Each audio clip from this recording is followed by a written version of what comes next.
There we go. We're live. Finally. Yeah, I know. I was like, Took a minute. I didn't know there's some weirdness going on with that audio sources there, so. I think it was once I added the starting soon and it hid our normal microphone. Oh. Well, here we are. This is the second week of the podcast. Oh shit, I can hear myself. all right. That's Hurry, turn it off. That's enough of that. Yeah. Second episode. So last week we kind of stated, just kind of threw around our thoughts on what we thought the format was like right now, right? Modern, just kind of took a look at what the metagame looks like and what we thought were the staples of the format and what we thought, this looked like compared to what we've experienced previously. And now we're kind of jumping back towards the beginning and seeing where it started with Extended and the beginning of Modern, Pro Tour Philadelphia 2011, and what else was that year? There was a Worlds tournament, but the only Modern that was played at the event, there was...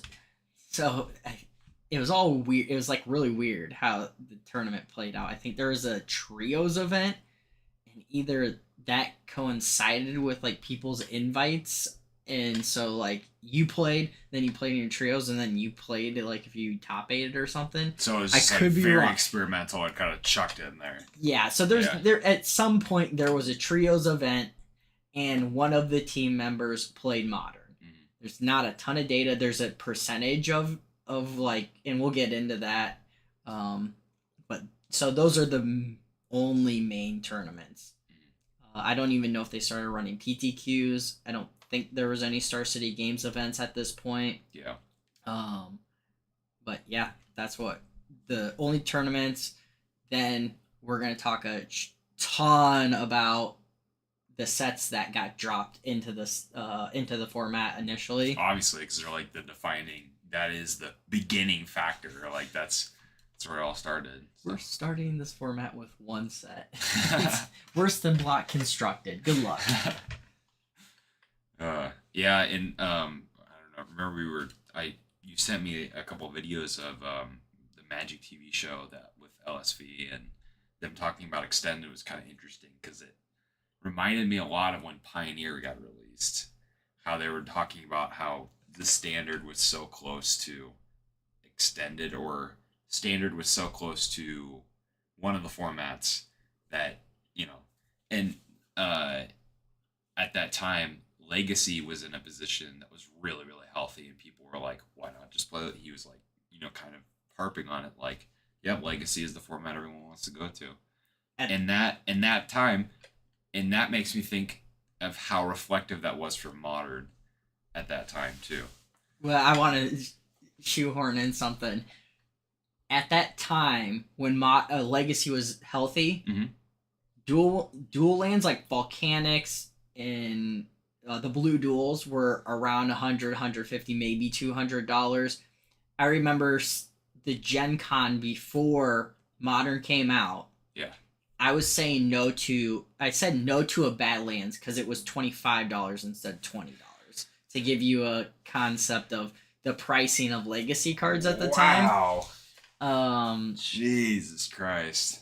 I don't even think Caracas had popped at the time. There's just so many cards that their prices reflected what Modern cards kind of reflect today. Mm-hmm. Even those at $20, $15, $20 a pop, that for some of those, right? The lower end ones. Shocks. You look at how much Sacred Foundries just hit $20 or something crazy like that recently. They're really again? They're stupid high in the upper teens at least. But between that and fetches, but yeah, those ubiquitous play items. I don't know how that'll be going forward into more and more formats too. Will it reflect Legacy where those staples have just become hard to access and the price keeps going up and up and up? I don't believe so. Historically, we see the reprints have really brought those prices down. Termagoy, classic card. I think it peaked around $200. It is now less than $20. I think they're almost $10. I think you're right. And it hurts. Yeah. But hey, I've always been a proponent of printing those cards. Those are critical game pieces. It's not like it's a commander card or really a collectible card. That's true. It is strictly a game piece. So, speaking of Tarmogoyf, let's jump back in history and what was our first sets of lists that we had for? I guess let's talk about it. Yeah. Let's talk about extended a little bit. Sure. So we educated ourselves a little more on extended. I wish we would have got a chance to really talk to some of our friends who played extended. It just didn't work out. And we plan on having some of those people come in as guests and talk on the podcast just to get their perspective. People who were there from the very beginning, like me, people who own card stores. And then we will get some newer players towards the end to get their perspective. And I think hopefully we can get some players who had dropped out of Modern at a certain point and get their perspective. Ask them why they left the game. Mm-hmm. Yeah, exactly. There are quite a few people that I know that just, each one, you can almost hallmark the point where there was a turning point for everybody. Everyone has their point, and it'd be kind of interesting to see what the format was like for them when they played at their height, what they enjoyed, and then what caused them to drop off. Mm-hmm. So. Extended was a format where there were more. It was like twice as long as standard usually. It went through a bunch of different iterations of like one point when Revise bumped off, the dual lands were still legal in extended. Yeah, but the rest of Revise wasn't or something like that. That's weird. Things like that. One thing that I heard on a video today that was really intriguing was when extended was first launched, they combined these pools of cards like standard versus legacy. You saw new cards interact with each other that you didn't really get in legacy because power level reasons, but you never saw in standard because the cards weren't in the same pool of standard cards.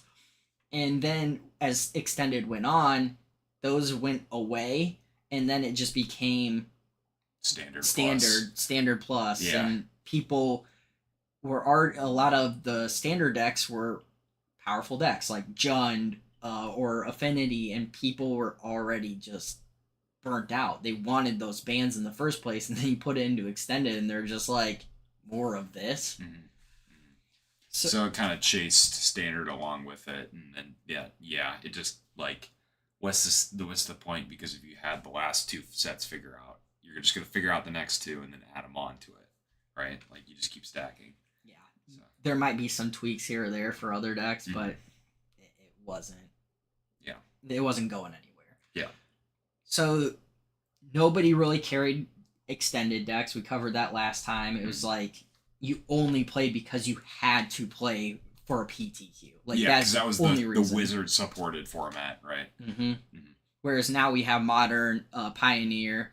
Back then it was extended, a lot of sealed, and then standard. Sealed and standard were the main two. Extended, I don't think there was much legacy. I think it was like the third-party companies like Channel Fireball, Star City Games, who were starting up legacy tournaments, and it really motivated that. And that's what I remember hearing too from some of the research was like, they Channel Fireball really pumped that from behind, tried to get legacy. And there was a little bit of vintage play back then too, right? Like actual paper vintage play. It's as compared to now. Yeah, as compared to now, So. But like, I don't think I ever recall Star City doing an extended event, whereas Modern was a big one. Legacy. That's why deck. Yeah. Shout out to Jim Davis. That and then like that was why I got that. I was looking for that Badlands. That's why I was going hard into that deck at that Gen Con. So extended was kaput. Nobody was motivated to play. Nobody wanted to, and there were rumblings about modern. Kind of feels like what we're doing here is like people were talking about it. People started going like, "Is extended really where we want to be?" Yeah. And I think Wizards internally just latched onto that, and they're like, "Okay, let's do this." And they opened up modern Magic Online events. That started the ball rolling. They said, "Okay, this is kind of there are people interested in this at the very least." And the biggest start of modern was Pro Tour Philadelphia. I think it was 4 weeks before the Pro Tour, the event of the Pro Tour. Yeah. WotC announced, "Hey, we're switching it from extended to modern," and that was just it blew up everything. It was crazy. Yeah, I mean, that was I kind of took a look at some of the lists from that, and it seemed like it was just an awesome event. Like people had quite a few different ideas. Like it was seemed like a very high variety metagame, even at the time back then with the sets that they had. So, and I can't imagine what it was like just being there at the very beginning of it. I was reading stories about players who were invited to that Pro Tour. They practiced all summer long for extended, and then a month before the event, like right as school was starting, they announced it, and they're like, "Well, what am I gonna do? I got all my playtesting just got flushed down the toilet." Yeah. Fortunately, kind of unfortunately, I wasn't one of those players. No, I would have loved to experience that. I guess we missed one other event. It was the Community Cup, which was like an invite only. I think there was like 16 players who were invited, and it was them versus some employees at Wizards of the Coast. And there's a modern tournament worked in there. There was like almost zero ban list. You had ranges of people playing like the most broken, degenerate thing you could think of to pretty settled decks. And so there's like no real great data. I think they said hypergenesis was legal in that, and so that might have been a big mistake. Yeah. Mm-hmm. But even putting it on suspend, like on turn 3, where you get 3 turns, turn 6, you could drop like a dozen, however many creatures you had in your hand and play. So. Yeah. What else we got? Worlds 2011. So let's that happens later in the year. So let's hit Pro Tour Philadelphia. And take a look at some of these deck lists. Here we go. We got the top 8 pulled up, and I've watched a pretty good amount of the coverage. It's all on YouTube, accessible. It was in their older style of like they did all of the quarterfinals at the same time. They did the semifinals at the same time. And so you don't get every single game, but you get a mix, and then you get all the way up to the finals. Right. So first place, and this is like obviously one of the most infamous decks of all time. Like even now, like bannings happen with Modern, and the price of the card just kind of shakes a little bit. It just doesn't look. Because people get excited over it. Splinter Twin in first place during the Pro Tour Philadelphia 2011. Do you remember who won it? Samuel Estradi. He's had pretty good luck with Modern. Looking at this list, what can you tell us, like the difference between this list and what you knew as the Splitter Twin list by the end? Like, how did it evolve? Well, I never really got to experience Splinter Twin, but I'd say probably the closest thing was like a Kiki Jiki combo. That's in the deck? I would say that, that's probably the closest I ever saw was just the straight Kiki Jiki combo without the Splinter Twin. Gotcha. And it was very much similar to this, like very control package. You didn't have the busted cantrips. There's a big one. Yeah, that's a huge difference, right? Losing Ponder, Preordain. Pact and Negation never really saw play. Even when I played Modern, starting back in 2016. I remember Pack Mitigation was like for ad nauseum decks only. Hard combo. Hard combo. I remember some people were sideboarding it into Devoted Druid. That was crazy because I'm like, okay, you are absolutely just trying to win on the spot. Yeah, which obviously this deck is trying to do, right? Kiki Jiki, Deceiver, Exarch, Pestermite. I definitely seen plenty of that card, even when I played, like after Splinter Twins banning. People love that card. It's been around. I mean, I've heard constantly about Splinter Twin since I played Modern. Still plays some of the awesome iconic cards. You got all the good lands, obviously, fetch lands. Blood Moon in the sideboard, like maybe that inspired some of the Blue Moon decks too. Absolutely did. Yeah. Yes. Mm-hmm. I look at this list and I go, this is a combo deck. Yeah. It's not the control deck that we eventually saw. Mm-hmm. It didn't have Snapcaster Mage at the time, and then it gets hit real hard by some bannings. And there's like it's run main deck and two dispels. Is running Disrupting Shoal, which after this deck you don't see for years. No. For years. No. And I was holding on to that card. I'm like, dude, I love this card. I can't wait till it gets played again.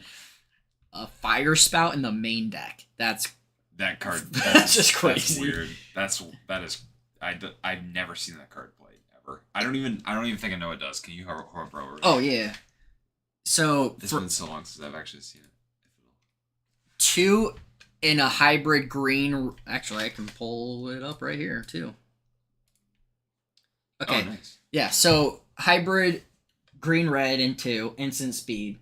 It deals 3 damage to each creature with flying if you pay something, and and then if you pay green, it deals 2 damage to each creature without flying. So you can. Oh no! Red for each creature without flying, green for each creature with flying. That makes sense. Yeah. So you obviously cast it for green red and just blow up the whole board. Yeah. So it lined up really well against like the zoo decks at the time. Yeah. Infect kind of affinity really well. Mm-hmm. Any creature-based strategy, it lined up pretty well. And this card immediately is going to get pushed out within a couple sets by Anger of the Gods. Like, just straight up, right? It might be a few years, dude. Might be at least 2 years before like. Before there, yeah. That's right. Yeah, it's been a couple of years. Remand, staple of the format. That is one of the defining cards. Yep. How can we talk about Modern without talking about Lightning Bolt? At least one of Lightning Bolt check. So Remand, Lightning Bolt, very defining cards.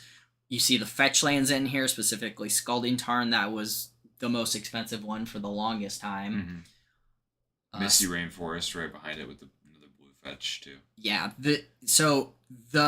This deck doesn't use it as much, but the combo of fetch lands and shock lands has always defined the mana bases of Modern. Yeah, any multicolor deck, no matter what, like I don't think there's ever been a multicolor deck that I've seen except for like Humans that plays creature-based tap lands. Mm. Every single other multicolor deck is fetches of some kind. I can remember like some fairy decks only play non blue black cards, but that's a stretch. Like that deck never really made it into Modern. You know what really interests me about this deck list especially is the sideboard. It's really interesting to me because almost every single one of those cards in the sideboard I would still play today in the sideboard. So the Ancient Grudges, those not so much anymore, but yes, for a very, very long time, and they're still a consideration in the format. Mm-hmm. Blood Moon, I mean, it gets main deck. Deprive, completely pushed out, but that slot, that counter magic slot, definitely. Dismember, still a real card. Explosive. EE, baby. All day, every day. Oh god, those were so expensive for quite a while too. Those have always been good in some capacity.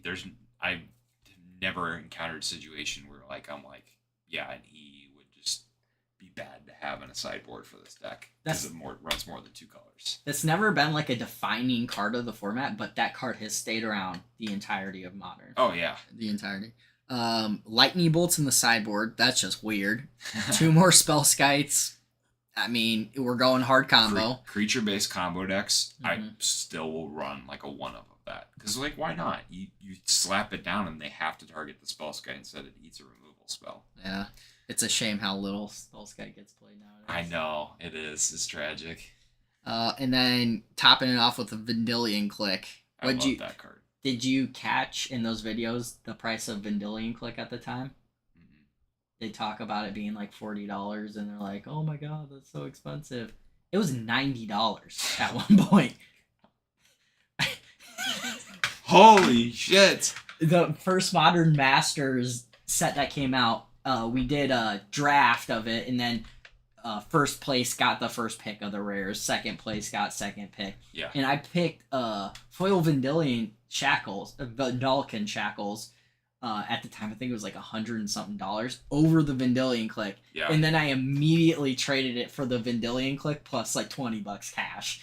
Damn. And I was like, I'm fucking rich, dude. Out of this expense, it was the highest price of a draft like I think I have ever done. Oh yeah, because it was the OG Modern Masters, right? Mm-hmm. That had like what Goyf was a big hit in that one. Was Dark Confidant in that one? I think so. Yeah. Yeah, and Liliana of the Veils? No, she wasn't. Okay. Nope.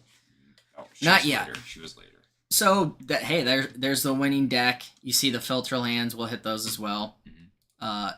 Let's go to Josh Utterlayton. Heard his name for years. Yeah, honestly. He's famous. Yeah. Counter Cat. Watching those videos, I watch more than you. It was really hard. You got to dig for those suckers. Tony was watching me go on my phone for like 2 minutes straight trying to find these from both sides. Yeah, I had a really hard time finding them. I didn't watch very much, but what I did, it was really hard to find. We got a couple comments from Michael there. I can't either. Yeah, here, let's... Oh, God. What did I do? Uh-oh. I botched it. Maybe I can... There we go. Michael says, checking in. Burn splashed blue for Treasure Cruise when Khans of Tarkir came out. Michael, you got like 5 episodes there, bucko. Yeah. We'll barely touch on your favorite deck here tonight. I'll give Michael some credit. We'll give him... Burn will get its taste eventually. He'll get there. So LSV... Or we're gonna, what I'm thinking we should do is take all these videos that we find, all of these like, oh dude, reminiscent on these like tournaments at the beginning and things like that, or there's a pinnacle moment in Magic. Some places have already documented as it happened. Mm-hmm. So I want to add these to this Google Doc, and I also want to make this Google Doc public so people can go back and see every card that has ever been played in Modern. Yeah. So we gotta go back and kind of edit that a little more, make it a little more user friendly, and then add those videos. Like those are a lot of fun to watch. LSV in the Magic TV videos talks about how good Zoo was. And then it says here Counter Cat because running like Wild Nikado, which was the iconic card of the... And then you played some counter Magic in it. Yeah, well, it looks like it's... The counter portion of it is more disruption than actual counter spells. Reading this list, would you have ever guessed this was the second place deck in this format that had... Oh fuck yes, I totally could. I've always had this heartthrob for creature based like mid range decks like this, and this is just like this list is awesome. I love it. Like Knight of the Reliquary, I remember the first time you showed me that, you told me what that card did, and I look at it, spent some time with it, and I'm like, wait, this card's fucking great. Noble Hierarch. I remember chasing those at $50 a piece. That card was a staple for the longest time in every creature-based deck. Exalted is so much better than anybody gives it credit for. Here, let me hurt your feelings. Fire Ice. Oh, no. You got hit by 1 damage, and your Noble Hierarch just got hit by 1 damage. I can see it on your face. Oh, fuck. Tarmogoyf. Alright, here That's it. Alright, end the modern. There we go. Green Sun Zenith is really insane to see. I can't imagine playing with it. And so right away, we see there the 4 Green Sun Zenith and 1 Dryad Arbor. I don't know how to describe Green Sun Zenith any other way. I wouldn't expect nothing less than at least 1 Dryad Arbor. That 1 mana ramp is pretty strong, especially on turn 1. Gets up to Night of the Reliquary at 4 mana. Yeah. But there you go. It hits the entire chain, including some silver bullets like Gasali Pride Mage and Godek Teague. Godek Teague is really interesting. That's a very powerful card even today. I haven't really touched it lately. I know. I haven't seen it very much in Modern, but I can think about all the stuff it can get. You know, it's pretty strong. Especially, Leyline Binding. We were talking about Leyline Binding. It stops Leyline Binding. It stops the One Ring. It does. Everyone buy up Godek Teague. Godek Teague right now. Predicted the spike. This deck really uses the fetch land mana base with all the shock lands. Oh yeah, it feeds off of it directly. Night of the Reliquary, and Tarmogoyf needs it. Knight needs it. Wild Nacatl, you need to get those shock lands to make it you want to make it a 3/3 on turn 1 or turn 2. So going back to the zoo and what LSV said, he's like, going into this modern pro or PTQ season, you have to have one thing. You have to beat Zoo. He's like, Wild Nacatl is the scariest card. Like, he is afraid of that card. I don't know where it touched him, but man, and then they talk about like Splitter Twin, and they're like, we play tested it for I think Worlds, and they're like, that's not even good. They banned the stuff. Now it's like Serum Visions, and he's like, not even a playable deck almost. Where he's like full on hyping Zoo decks. Yeah. And then he brings up Tribal Flames, which is I've always loved that card. Mm-hmm. This list doesn't even play it. I think they started playing it once like Green Sun Zenith got banned. Just because that is interesting. A lot of powerful card. This is just like card for card, extremely powerful. Jun has always kind of taken over that role of every top deck that you have is the most powerful card. Like on average, is the highest power level. Oh yeah. And I think this was like that version of it at the time. Because any of those spells that I would draw, at least all of them have some sort of interaction. All of them do something. All of them are like threats in some regard. Like you could top deck at worst a Noble Hierarch, and at best Elspeth Knight Errant. Planeswalkers were a little different back then. Oh, I bet Planeswalkers, yeah. Without the targeted removal that we have today, Planeswalkers are just on a totally different level back then. So when I look at this list, I see Noble Hierarch, that was almost a forever staple. It's fallen off lately. Mm-hmm. Tarmogoyf, which is one of the most identifiable cards of the format. It up until Modern Horizons, one or two, it was a defining card. I played it a couple weeks ago, and honestly, it doesn't feel that bad. It's fine. What did you play it in? I did Jun Death Shadow with the Evasion of Icorius. Oh yes, okay. Yeah, and it was all right. Like the battles did actually add to the Tarmogoyf power quite a few times. Like it got up to a 4/5 easily on turn 2. So, how well did you do with that deck? Fucking terrible. 2/2. I think 2/2 maybe, and my games that I won just felt they were all right. Yeah. It was kind of a mid-rangey deck, and it didn't have a lot of removal for what it did. I really wasn't that impressed with the list. So I remember these. I didn't play at this time at Pro Tour. I didn't play at the time of Pro Tour Philadelphia. I played once Innistrad came into play. But I never took Night of the Reliquary seriously. I don't think I ever have in Modern. Noble Hierarch, I played a lot. It's a good card. Termaglyph, played a lot. Good card. Wild Nikotl got banned and then unbanned. I think Michael's played a little bit in Burn. I shied away from the card. Honestly, when I got unbanned, I read it and I'm like, what was everybody so afraid of? Like, what are we doing here? Yeah. Bant Charm, you saw it at that tournament, and I don't think you ever saw it again. Green Sun Zenith was banned because of this deck. Lightning Bolt, again.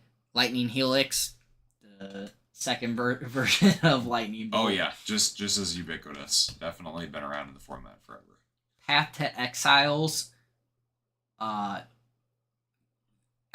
was another. That's like the swords of the format. That is the swords of the format. So. Well, until Solitude came out. Yeah, but Path to Exile, it's a 2-for-1 in your opponent's favor, but it had always been played.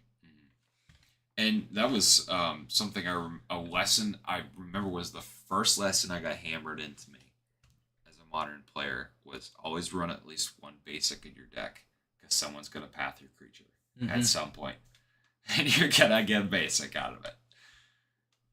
The sideboard has like these weird, unique like taxing effects or counter magic. So 3 Aven Mind Sensors, Flash Freeze. You don't see that one anymore. Unified Will. What do you know what that card does?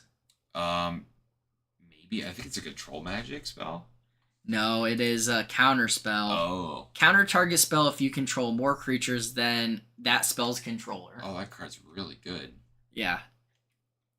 Didn't really see like any play after this. Rule of Law, Tectonic Edge, Gasali Pride Maiden, Grim Lavamancer, Gideon Jura. Gideon Jura is... Yeah, I've never seen him in Modern, and I've ever known, but he seems like a pretty cool card, especially in the sideboard. I've got some stories behind Gideon Jura. We'll get to those another day. Grim Lavamancer. Ooh, that card's been was around for quite a while. I think it was a pretty recent introduction into Modern because I think it was like M10 or something. It came out like right before M10 looks like it, or M12. How do you? I've never really used this version of the. I don't know. Torment M12. Yeah, M12. Wait a second.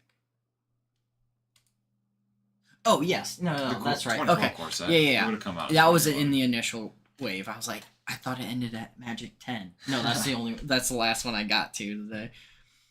Let's go to Infect. Sure.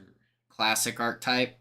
Some of the last cards to get put into into that pool of Modern cards. The Phyrexia cards. New Phyrexia, baby. Yep. The iconic card that got immediately banned after this deck was Blazing Shoal. So I was telling you about our ride up to Gen Con and talking about the Modern ban list. I was like, take Blazing Shoal off of there. Whatever. Like, it's not that big of a deal. I'm very wrong. I completely forgot that you don't have to pay that 2 red mana cost. Yeah. Just completely spaced it. Yeah. And then I go and watch like Sam Black, who won this or got 3rd place. He did very well in the tournament. Mm-hmm. I'm like, wait a second, he has no red sources. How the fuck is he paying for that? And then I'm like, oh my god, I was so wrong. It's just pitching a spell. Deal 10. Yep. And with some of the card filtering that we have now. Oh, no way. I don't think it's. The fuck no. You got free magic. You have like free protection spell. Just all of that kind of stuff. That one is very dangerous, and it runs Disruption Shoal, which I did not. I think it's hilarious that there's a one of a Progenitus in there to pitch to that. Oh yeah, it plays 4 Dragon Storm, 2 pitch to Blazing Shoal. I wonder if we have better cards than that. It plays Gitaxian Probe, which was later banned. Oh, free spells. Look at that. Wonder if they state anything about free spells in that banning. Muddle the Mixture was played in Modern.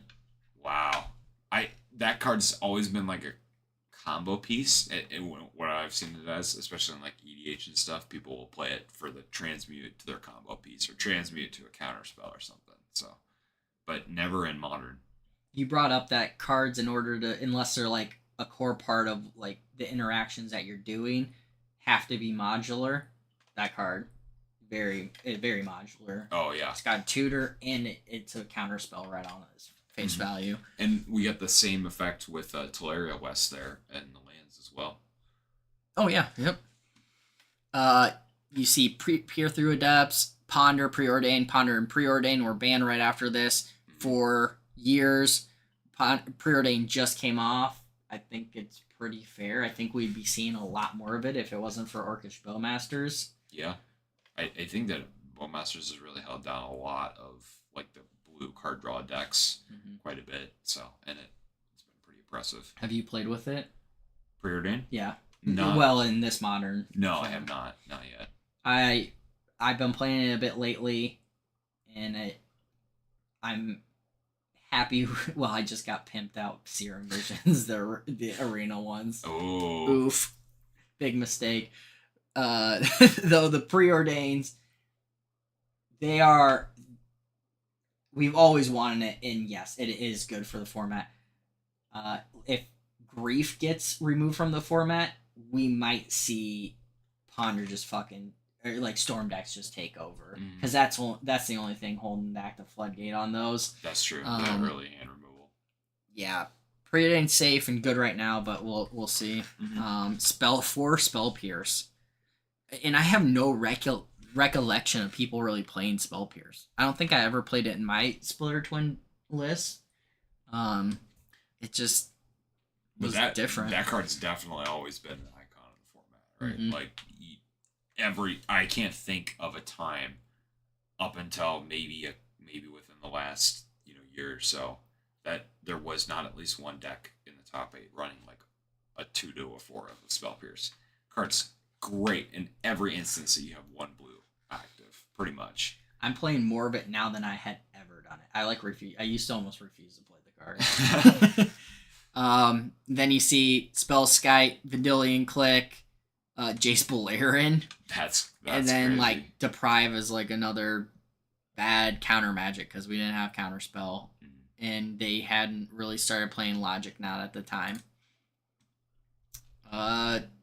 3rd/4th place, Affinity. So, what are you seeing, Andrew? I mean, this looks like a lot of artifacts. Arcbound Ravager, that card has stuck around even through like hardened scales. I mean, you still can see it a little bit now. Thank God. It's barely holding on. A Tog is pretty crazy. That's really funny to me. It's one of my favorite cards ever. I know. It's hilarious that the Demon of Pauper, for quite a while, showed his face in Modern for a while too.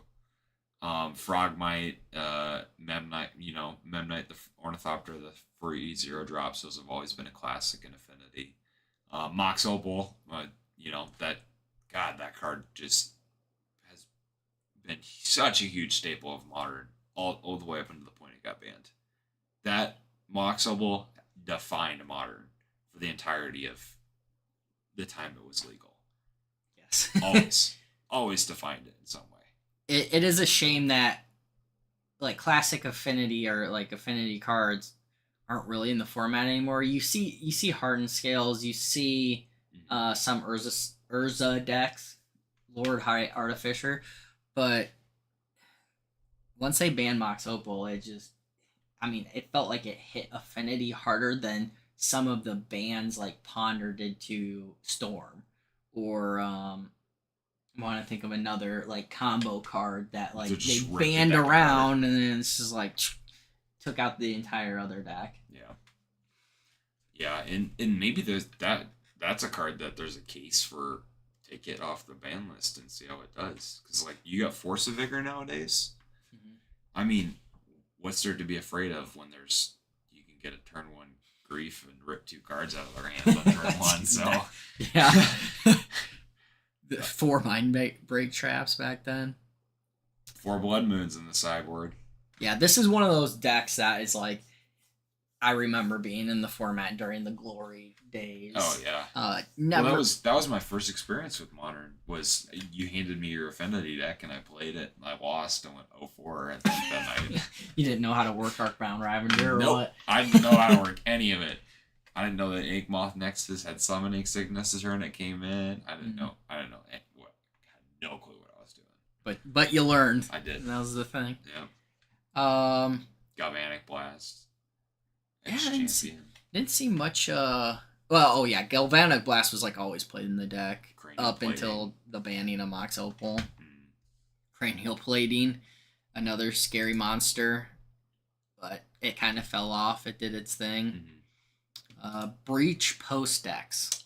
Ooh, yeah, Cloud Post and Glimmer Post. You've played against the Legacy deck. Yep. 12 posts. Yeah, 12 posts. Not a huge Legacy deck, but there was somebody in town who would like always play it, so we have experience against it. Mm-hmm. So this is like the pre-Tron deck. Yes. This is like the prototype, the primeval Tron deck. This is what Tron could be. This is what Tron wants to be. I kind of think they could unban Glimmer Post. What are you doing with that extra mana? Is my question. I haven't thought it all the way through, but I. You mean Cloud Post? Glimmer Post is unbanned, but Cloud Post. Oh, yes, Cloud Post. Thank you. Yeah. So you think Tron could actually? Well, would that leg up Tron even further than it is now? Oh, push out Tron, I believe. I mean, well, it would just give him a better land base. So you get. I think it pushes out Tron, because you need colored sources. And then you see the one of Ayavugan that used to be a staple in all the Tron lists, so you could eventually tutor up your big Eldrazi threat. Yeah, lost to that a few times. Which there you go. There's 4 Emrakul, the Aeon's Torn main board in that deck. Which that's always been a boogeyman in the format in some way. Yeah, it's been around. So I think they've done a very good job in Modern to not make it just a show and tell deck. Like this was the closest thing to like a show and tell deck we ever had. And then Tron, if you got up to it, like congratulations. That it was pretty fair to the hard cast and Emrakul at that point. Yeah, and even the Tron decks nowadays, like their land base is pretty greedy still, and they have to run maps, and you're running all the spheres and the stars to try to filter into colored sources so you make sure you stay on top of it. Yeah. So you do have to work for it. Playing Prime Time in the main deck of this, like, more of a Tron style deck. Mm-hmm. This one might have gone it looks like it went a little too hard on its mana ramp. Like, 4 Overgrown Battlement, 4 Wall of Roots. Like, the Green Sun Zeniths are more justifiable. 4 Gruul Signets, and then like 4 Through the Breaches. You going fucking hard. It's like my deck produces mana, or it is a threat, or it is the monster. Yeah. Sideboard stuff. One interesting card that we haven't seen yet is Chalice of the Void.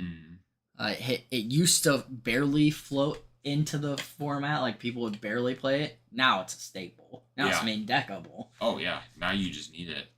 You need to be able to answer those turn one responses or turn 1 threats. Primetime decks, they're big deck in this format. Oh, so we've always seen it. Here's a sideboard tech that they've got going too. Grove of the Burn Wheels and Punishing Fire. Oh yeah, that's our first instance of that. Mm-hmm. So Punishing Fire eventually got banned. I don't know if it was immediately after this, but yeah, it was to take down all those smaller creature base and have a long end game. I think they're afraid of control decks playing it at this point, whereas you like play, I don't know, 3 of those lands, and then you run like 1 or 2 punishing fires, and you eventually use that as a win condition. I think it's okay. It just takes for fucking ever to close out a game, especially if you only have 1 punishing fire and you're dealing 1 point of damage a turn. Every turn, yeah. And you have to use 3 mana to do it too. Mm-hmm. Yeah, I think that card would be safe to unban. It's just they don't want the time sink. Mm-hmm. Here's another almost staple of the format. It's a storm deck. It's using Pyromancer Ascension. Did you ever play up against these builds? No, Pyromancer's Ascension I did see a little bit in Storm, kind of towards the end of the life before Modern Res and stuff started coming out. But I never saw specifically that spell. Definitely saw a lot of the same kind of spell cantrips. Some stuff they still got in there. Peer Through the Depths. Definitely play that. Manamorphose. Ideas Unbound. Saw a little bit of that still. But a lot I just blanked on that card for a second. A lot of those are that card's wacky. Jack recently reintroduced me to that card, and he was talking about how he's playing in kind of his own Storm Twiddle deck that he built for Modern for a little bit. It comes a lot later. Yeah. And but yeah, it's a good card. Definitely some cards that I've never seen played before that got banned very quickly. Rite of Flame, boom, right away. Yep. Preordain, Ponder. Yep. This one does not play Seething Song. 4 yeah, Gitaxian Probe, but it's fine. That's triggering that Pyromancer's Ascension. Like you if you watch the Pro Tour, you see like I think Reduke played this deck.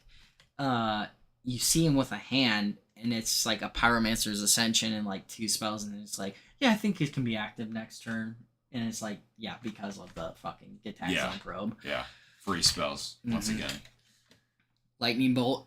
What's funny is I remember Lightning Bolt wanes, if I recall, and then it comes back because people are like, that deals 4 counts of Storm, like the casting the spell and then 3 damage. Yeah. So they're like, and it's extremely good removal spell if you're feeling the heat. So then it got brought back in a quantity of 4. But I guess they had it figured out right away here. Yeah. And then let's see, Blood Moon once again on the sideboard. Flame Slash to get past the bolt test.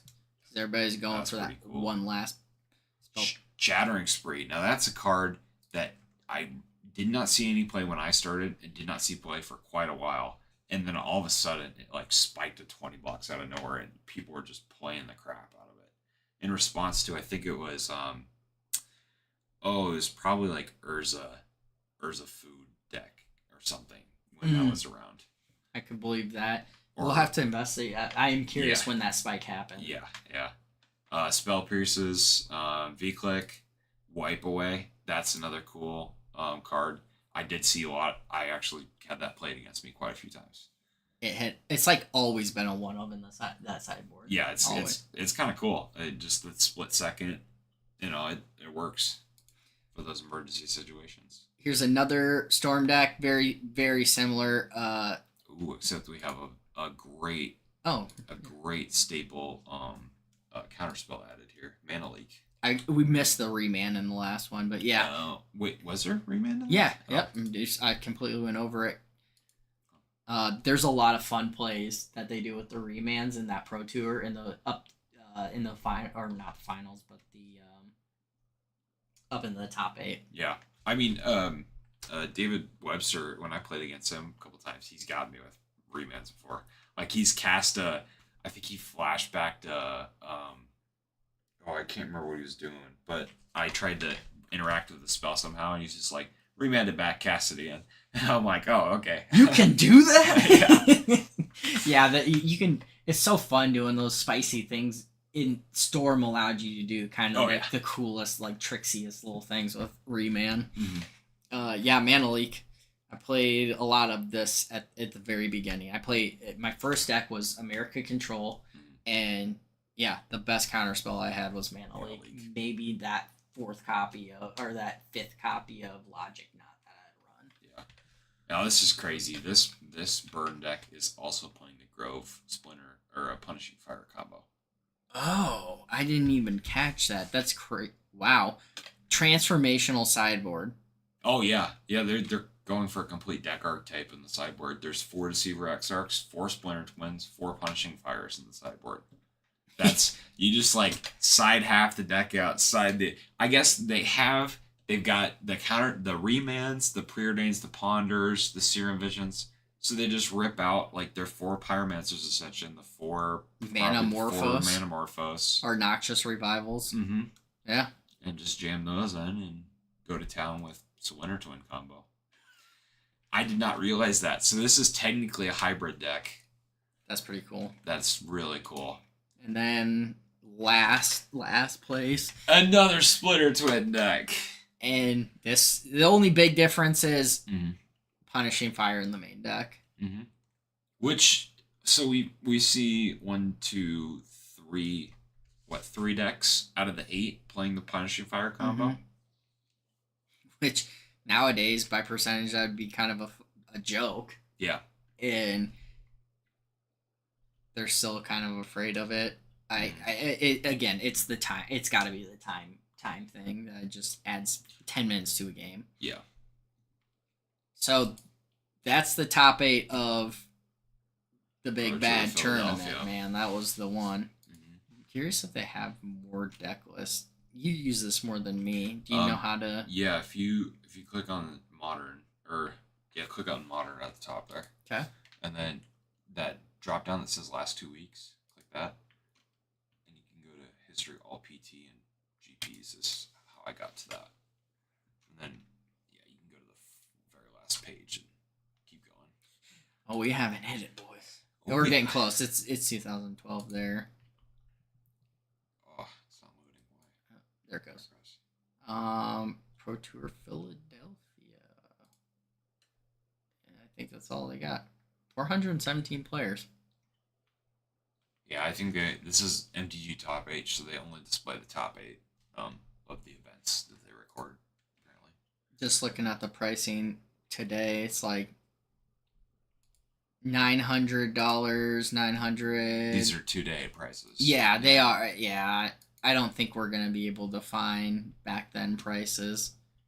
But like $600. You imagine these are, if these are modern staple decks, this is a lot better pricing than what we see today. Mm-hmm. You know, this is just with the reprint policy that Wizards has normally gone with, and these decks are still worth less than modern decks we have now. Our modern decks are almost double the prices compared to this. It's just about on average. Yeah. Yeah, but kind of. At least, I'd say at least 60% more on average. So that's the Pro Tour. Woo! Oh no! It's all falling apart now. Worlds, we already kind of talked about that. We'll talk. You want to just hit the bannings and then go back and hit all the cards? Sure.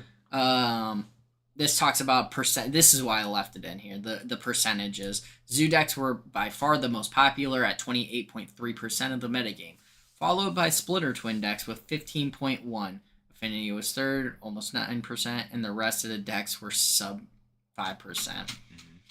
So here's all of this time Senko work I've done with every single card. And here we go. Modern's first ban list. This came out when they announced the format. Yes. And so the day they announced the format, they said these cards were banned, cannot play them. And they're kind of split up into different segments, and I'll bring up like why some of the cards were banned, and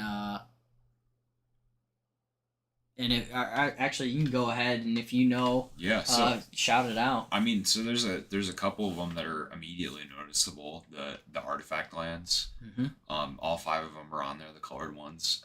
That seems very reasonable, especially given what percentage of the format affinity was already, giving them the colored artifact sources on top of that to be able to sacrifice to like a Tog and just get in, very early turn kills seems very hard to regulate for the format. And those have always been on the ban list forever.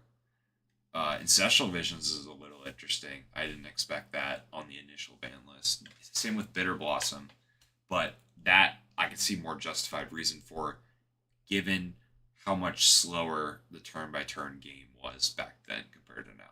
Both of those cards were banned because of fairies. I see. That was a very strong, good standard deck, and I think it played into extended as well. Mm-hmm. They were very afraid of it being the top tier deck. Mm-hmm. Ancestral Visions, a lot of people wanted that unbanned, just that card, not the two of them, to give control decks that oomph. Yeah. That they kind of needed. They did. Well, they absolutely needed at the very beginning. Mm-hmm. Once bannings started happening, control decks got a lot better. Mm-hmm. But that was critical. And I played that card quite a bit in Ancestral Visions. I love that card. And especially playing in control feels so fun. Just sticking it down turn 1, turn 2. Have you ever lined up like 3 of them before? I think I have. No better feeling. I know I have popped off 4 of them in a game. Oh yeah. Chrome Mox, that's never come off the ban list. It's always been banned, I think. Similar reason. It's even stronger than Mox Opal in most cases. I would never expect that to be legal in Modern. I don't think. Dark Depths, what do you? Dark Depths, I mean, did Thespian Stage exist back then? Nope, I was wondering if you were going to catch that. Okay. It was 2-card combo. Hexmage. Bingo. Vampire Hexmage. So, yeah, I could see that just immediately for that reason, because land depths, that's so easy to get off turn 2. That one I'm not... What do you think about that one today? I actually think it's pretty fine, especially with Solitude. Mm-hmm. Like, cool, I'm going to exile your thing, you gain 20 life, and then I'm just going to beat you to death with my creatures. So, I think that there are quite a few reasonable answers to it, and I really don't think it's that bad in the format. I'm not going to lie. I think a lands-based deck would do well, like another one that's not sourced around trying to get these, what's it called? Converge style, where they're playing all 5 colors to get like Tribal Flames or Leyland Binding or Prismatic Ending or something like that. This is just focusing on, I'm going to shit out at 2020. I wonder if you pump this into the format, if people would feel the pressure to play Path to Exile. Because that was like, okay, if this did happen, this was our like only answer. Yep. It's way more easy to do it at instant speed at the end of your opponent's turn. So, and it's indestructible too, which is rough. There are a lot more answers to it now. I think the Exile answers are great. I think there's a great enough volume of Exile answers that it's not really a problem anymore. And it's like, how early can you really blast this thing off? Like turn 3? Yeah, with turn 2 with an Urborg. No, you have to have 3 lands on the field. Oh, okay, with Hexmage. I'm sorry, I'm going back to... But yes, Thespian Stage, that would be a turn 3. But I think that's pretty fine. Solitude, Leyline Binding. There are instant speed 1 to 0 mana interactions against it. Here's another issue though. Mm-hmm. You have to be playing white in order to really interact with it. Mm-hmm. What about this? I almost think it would be fine to unban this if you bumped up the land destruction in Modern. That's not gonna happen, dude. Unless Wasteland. Wasteland. Yeah. Dread Return. I mean, that card's always been just insane. I don't know exactly what would cause it to be banned right away. Or, wait, let me think about this. I think Grave Stroll and Dread Return were banned for the same reason. Because could you make Manaless Dredge work back then? That I'm not 100% sure with. I know that one card that is critical to it is in the format. So Dread Return is always used Narcomoebas and like dredge cards to get a ton of cards in the graveyard, trigger the Narcomoebas, and then sacrifice the Narcomoebas to just get a card to win the game. Right. Usually it also uses Bridge from Below to get a bunch of zombies, and then you get a thing that gives it used to be give all of your team haste and attack them for lethal. Now I think it's a Thassa's Oracle build. Yes, Cephalid Breakfast in Legacy is exactly that. It just, you just try to pump out that combo and then Dread Return for Thassa's Oracle and win the game. So yeah, you could almost go two angles of just like the dredge decks, and then oh no, I'm sorry, I couldn't. Well, I guess you could do that to an extent. I'm thinking like a dredge deck comboed with the Manaless, like you pop the dude and you mill your whole deck kind of deck. Yeah, the Balustered Spy or one of those ones. Yeah, and that maybe has some groundings too with like the Oops All Spells deck that runs the flip lands. Yep. So yeah, which those are gonna be a whole weekend of itself. That oh my god, those cards are insane. Lucky for us, Gitaxian Pro or Mental Misstep was banned. Banned going into the format. Oh yeah. Glimpse of Nature. Glimpse of Nature, Elves. That card is really insane for the creature-based elf ball decks. Have you ever watched LSV's Pro Tour win with that deck? I don't think so. Was from what year? It was a while ago. It might have been in standard. It might have been extended. That's something you gotta go back and watch. And then it was one of those scary decks. Like, yeah, hey, boo, this deck's really good. Today, I think pull it out. I mean, we've seen there's similar effects at I think the newest Innistrad set, not the Crimson Vow, but the one right before it, Midnight Hunt. They released a rare that was called like Weaver of Harmony or something like that. I think it was a 4-mana spell with flashback for 2 or something like that, or 2 mana. It was 2 mana some way, and it did the same effect. You draw a card for each creature you play out of the graveyard specifically. Flashback for that. Maybe because you have Bet Call, which is the same effect, just 2 mana and a blue symbol in there. Yeah, so those 2 mana effects, like what you drop it down to 1 mana, and then maybe get some sort of elf ball deck out of it, kind of. Yeah, Bet Call didn't do anything. That card didn't do anything. So maybe this would be an excuse to give elves a better chance in the format now in Modern, because when was the last time we saw elves in Modern? It's not something I want to really do super well. I think it's on the same power level as the format, and with how many Fire and Ices are running around. Yeah. That's actually a joke. Yeah. Golgari Grave Troll we touched on.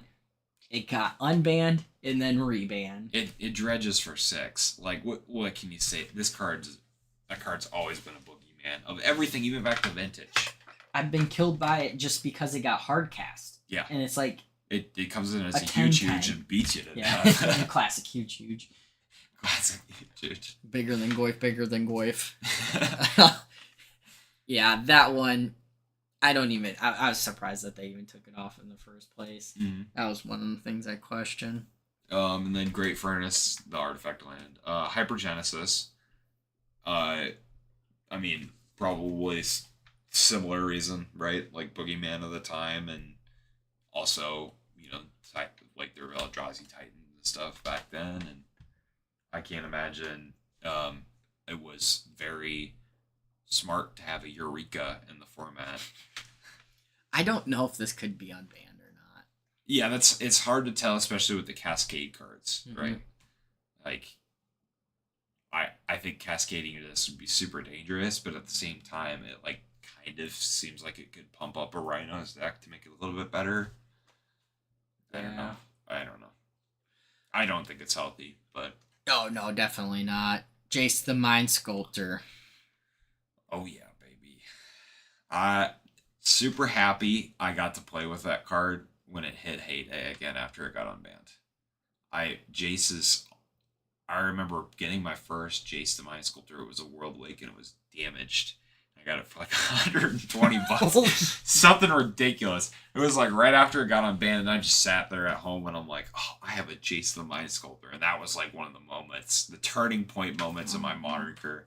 It's like, oh, I found one of the cards. I got a Chase card for Modern, like one of the big ones. So, super happy that it came off. I can understand why it was banned at the time.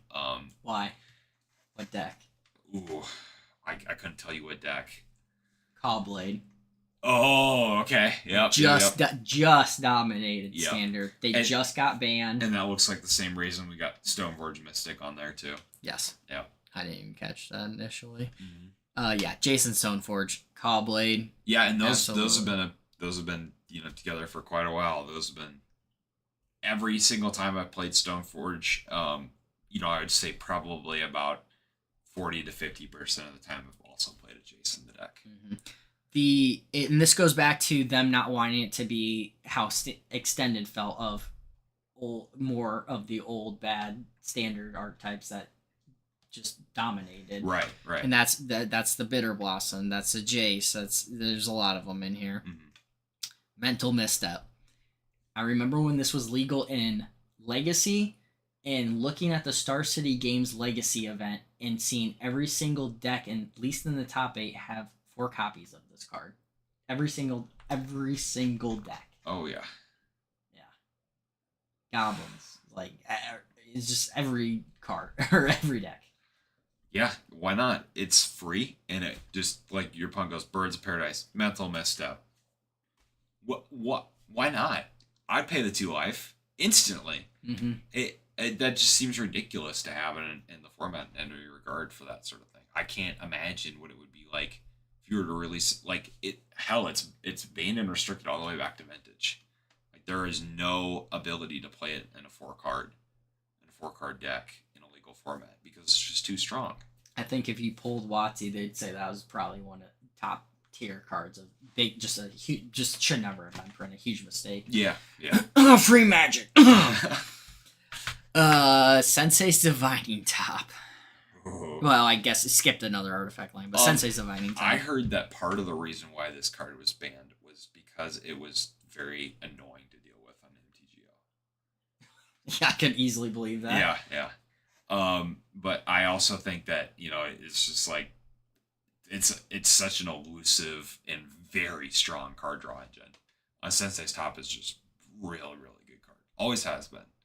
Every time I've seen it. I think the initial reason this was banned, because it was banned before they started banning it in every other format because of those time restrictions that like everybody touts that nowadays. I kind of roll my eyes to it because, it just adds more time on everything. No, it's just fucking degenerate. Yeah. It's one of the best cantrips, best draw spells ever. In colorless. Colorless, so everybody can play it. Right. Counterbalance. That's why that was banned. I'd be willing to bet any amount of money. Yeah, honestly, I can see it. Yep. Because that was another one of those extended counterbalance top deck. Yep. Skull Clamp. You ever play with Skull Clamp? Not in a 60 card format. Mm-hmm. And I played with it in a 100 card format. And let me tell you, in a 100 card format, it's scary as hell. I cannot imagine it when you have the ability to 4 of certain cards to make it work together. That card is that I'm pretty sure that one's also in Wizards top 10, right? Easy. Where I heard it was supposed to be originally supposed to be +1/+1, but someone switched it to +1/-1 because they thought it would make it worse, but it made it strictly better. I've heard that old story. Mm-hmm. The Skull Clamps, when they did the no ban modern list, I was like, that's the deck. I think that deck's gonna win. Oh, hey, we got some more people. Mm-hmm. Tony. Hi, Tony. Thanks. Looking good. Matt, what card were you specifically referring to when you said It was banned because everyone played it as well. Sensei's top. It's got to be top. Yeah. We were talking about that, and I saw him pull it up, but I wasn't gonna say anything until we finished talking. But what the hell, I know. I'm sorry. Yeah, Tony made our beautiful pro play. Was this kid even born at this time? This is 2011. I was playing Pokemon in 2011. Mental misstep. Oh, yeah. Oh, that too. Yeah. Okay, never mind. Yeah, mental misstep. I think same reason as Sensei's top. Could have similar reasoning as Sensei's top. Like, why not play it? It's a colorless. You put, even as a fill out, it's like a 60th card. Stick a top in there. Cool. As I was saying about Skull Clamps, with that no ban modern tournament, I thought that was going to be the best deck. I thought Elves with that, and maybe Delver with Treasure Cruise. I don't even think that plays. It was like the Eldrazi decks blew my mind, but I still am deathly afraid of that card. Yeah, I don't know. yeah. Draws 2 cards and a creature death. No, that's really that's one of those cards that is very high on everybody's list of like never, just don't even do it. Yeah. Why are we fucking around with that? Urza Saga now, tutoring it up with that. Just no, thank you. Oh, that is the number 1 target in EDH decks now. Oh wow, yeah. Yeah, Skull Clamp or Shadow Spear. It's not so Treasure Cruise. I think everybody liked to play that. It was weird. So everyone liked to play Treasure Cruise. Maybe not just playing the mirror match all day long or playing against Burn all day long, but playing that card itself, people enjoy, and that's why they did their damnedest to keep it in Pioneer. Yeah, I truly believe that.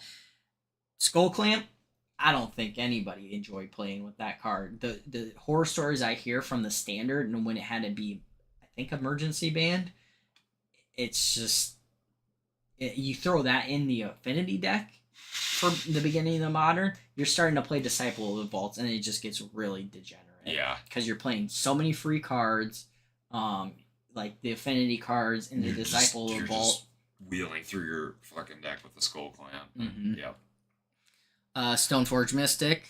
Same reason as Jason Mind Sculptor. I'm so happy about it getting unbanned in Modern. I was always been happy about that. I got my playset before it got unbanned because I always knew that was a card I wanted to play. I've always enjoyed it in Death and Taxes. Always been one of my favorite cards.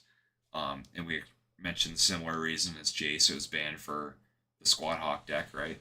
Yes. Being able to fetch up. I'm guessing Sword of the Meek was in that too a little bit, right? Because I see. I wonder if that was Stormforge a thing in extended, but that would have been it. It would have just been extended. I don't remember seeing it in Legacy. Yeah. I don't think Sword of the Meek was good enough in Legacy. Yeah. We saw a little bit. We see a little bit of that today, though. Stoneforge getting Sword of the Meek. What was the main target for it? Was it just like one Selfie and Batterskull back then? At the time in the Callblade deck, it was sort of Feast and Famine and Batterskull. Okay. Yeah, they definitely would have played Sophie if they had access to it. Right. In a standard format, it's the black green's protection is gonna line up better, and then that untap is huge. Yeah. The untapped discard is really strong. Even today in EDH, once again, it's one of those staple equipments because it untaps all your lands and makes your opponent discard a card. Like it's super strong. Very happy with that being back in the format. Same as Jace, but specifically Stoneforge just like slots in super well in the format. Yeah, and I'm really happy they even gave it a leg up with like Cauldron Complete. Yeah, that really felt like it made Death and Taxes feel strong enough to play again. I'm a little sad that the swords are not playable in Modern. Yeah. That seems like a big miss for the format. Like something everybody almost always wanted to do. It just never really happened. Matt says they switched the Sword of War and Peace based off the meta. Yes, that's also right? True. Yeah. Yeah, and even now they're printing like these new swords.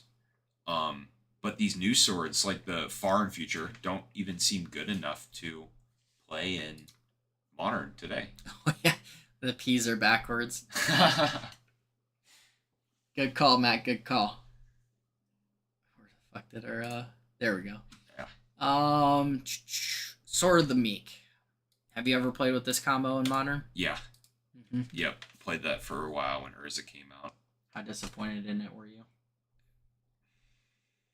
That was alright. Meh. Yeah. Big meh. Big. Whoops. Okay. You assembled your three pieces without me interacting with you. Cool. You can go off, buddy. Do whatever you want. Extended deck. Extended deck. That makes sense. Fear of the extended deck. Yep. Jitty. It's fun. I wish I could play more of it.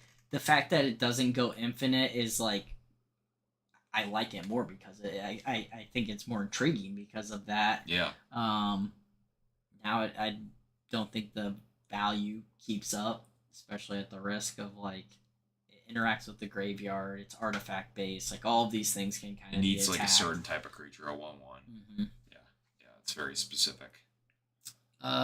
Tree of Tales is an artifact land. Umezawa's Jitty. Jitty. Moonblade. You've heard it by every name in the book.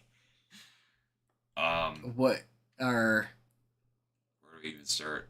Historically, I mean, that was the best equipment. Yes. That was the one that could not be put in. Yeah. It's another one of those classic cards where, like, if WotC did errata cards, this one would be very high on the list of just saying deals combat damage.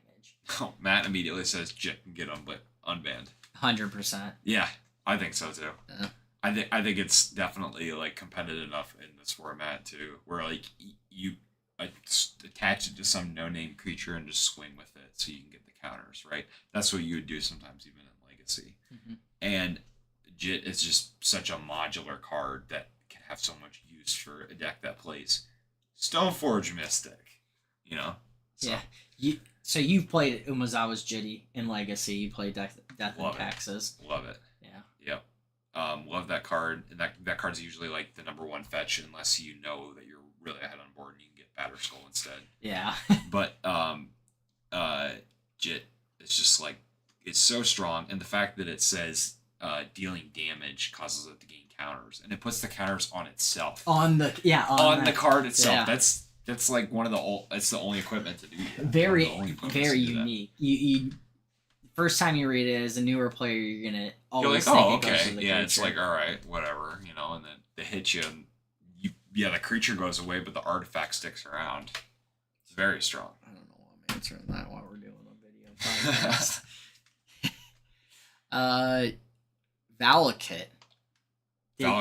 Would you have ever guessed that was on the initial ban list? I mean, once again, I could kind of see it with like Primetime being in the format. Mm-hmm. That sounds like another one of those ones. Primetime Valakut would be a boogeyman of the format if those are around at the same time period.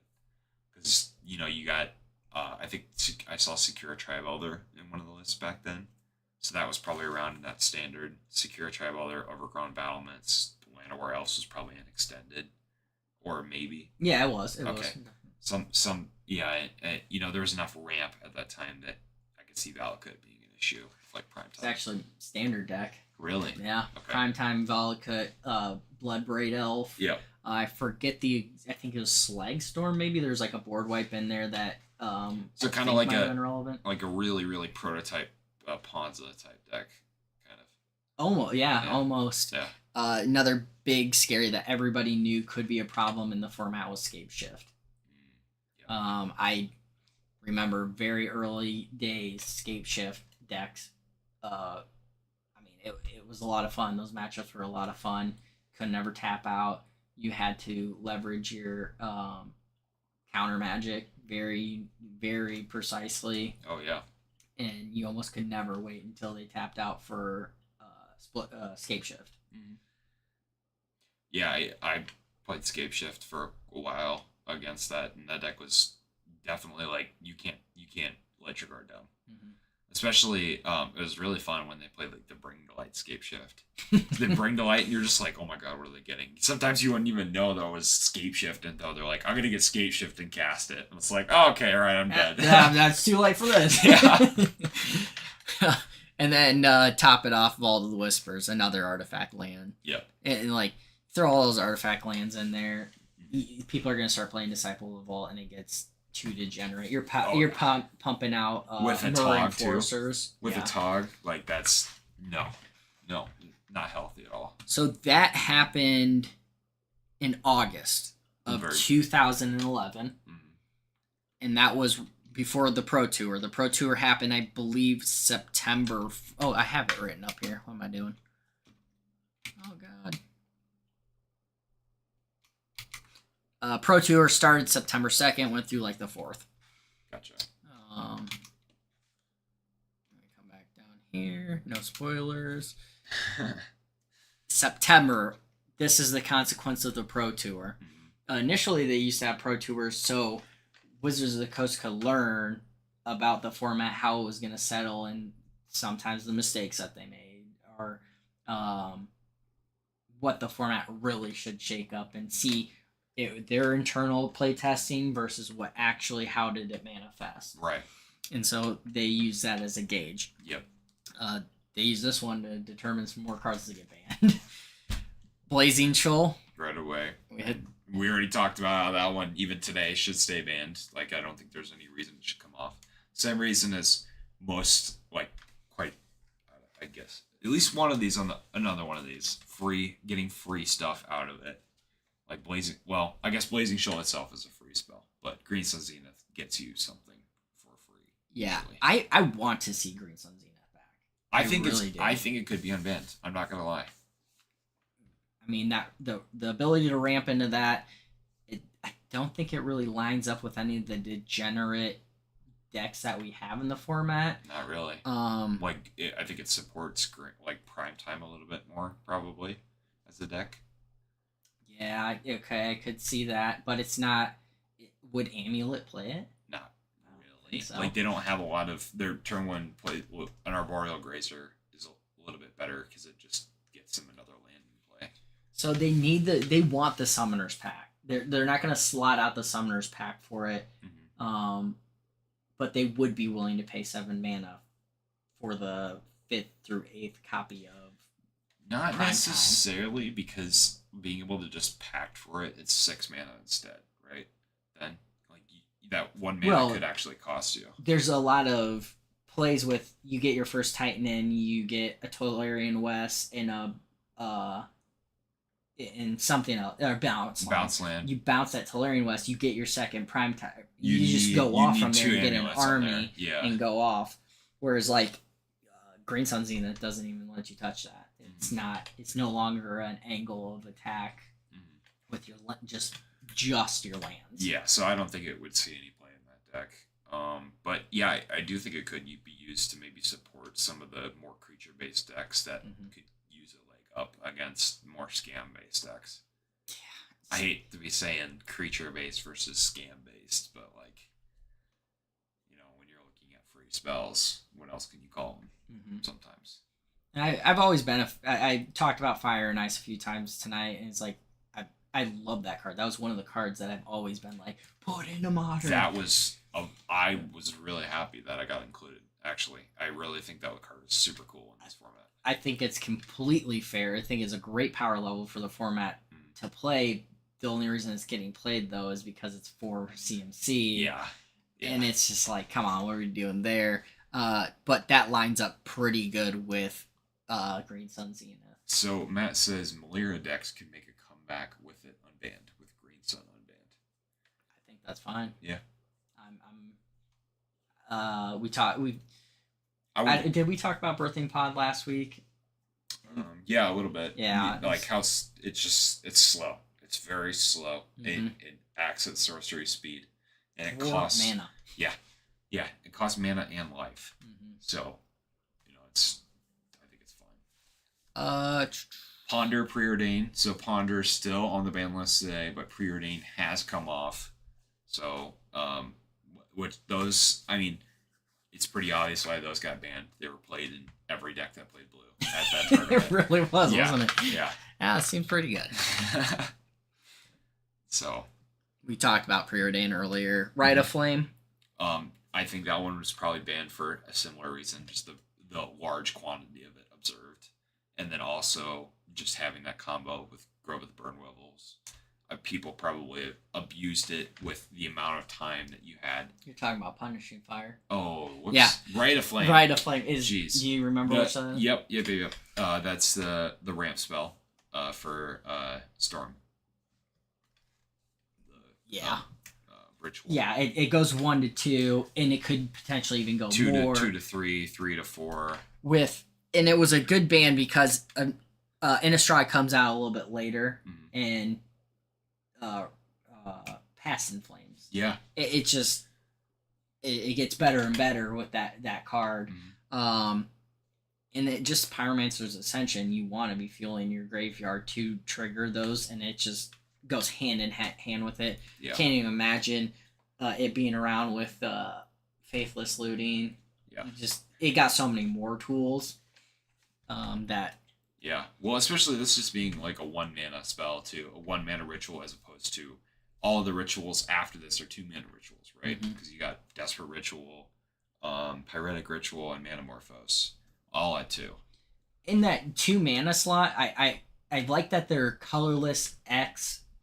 For that ramp, it's usually colorless red, because it really encourages people to play the storm creatures, whether it's Baral or Goblin Electromancer. Yeah. And that's just adds another angle of attack for you to be able to, with your main deck, interact with that storm deck. I'm very happy that those decks went that way in the long run. And you could even fuel that with I lost it. Thinking about the 2 mana card, that 2 mana card slot again. Having those rituals there at 2 mana for like 1 red and a colorless. Oh. Nope, I lost it. I lost the thought. Pyromancer's Ascension? No, it was something to do with Past in Flames coming out. Chalice too. I don't know. Anyways. Yeah. But yeah, I think the deck really had a nice transition into Innistrad with Past in Flames coming out and Rite of Flames getting. Matt said Manamorph. I don't think it's Manamorphose, was it? Okay. Yeah. I can't And remember. then we're running out of time, so we're not gonna hit every single deck. We'll touch on some of the big bangers. Innistrad gets released. Innistrad is where I came in, and this is really where Modern just became Modern. Yeah. Snapcaster Mage, Liliana, Delver of Secrets, Past in Flames. I mean, and then some lesser ones like Olivia Voldarian, Geist of St. Trapp, Stony Silence, always got played, Gavany Township, Kessick Wolfrun, Village Bellringer, Ghoul Caller's Bell, Unburial Rites, Desperate Ravings. Snapcaster Mage started getting played in Splitter Twin, opened up America Control. Liliana of the Veil pushed those decks into being Jund. Yep. That was pretty much the reason. Yep. These are like right away. You have, I would say these 2 cards right away, Snapcaster and Liliana, are easily some of the most recognizable and most defining cards in the entirety of that format. Historically, just overall. Like, I can't think of a more iconic card in Magic, especially for Modern, than Snapcaster Mage. How often, you just see Snapcaster Mage in anything Modern related, like that turned into a benchmark for how good a creature can be. So, especially in those spell-based decks. Anybody watching this knows what those first 3 cards do. Like, unquestionably. All 3 of those cards could be printed in the standard set. 2 of them have. Snapcaster Mage, I think, easily could be. It's just like the flashback. They haven't really done much of that lately. Yeah. Liliana was. Yeah. She got printed in Dominaria United. And she was, like, great in the format for a bit. Like, I think she did She's still in standard, dude. Yeah. She's not that play. She's like good. Oh. She's not. I didn't even realize she was. I totally forgot standard has the longer rotation now.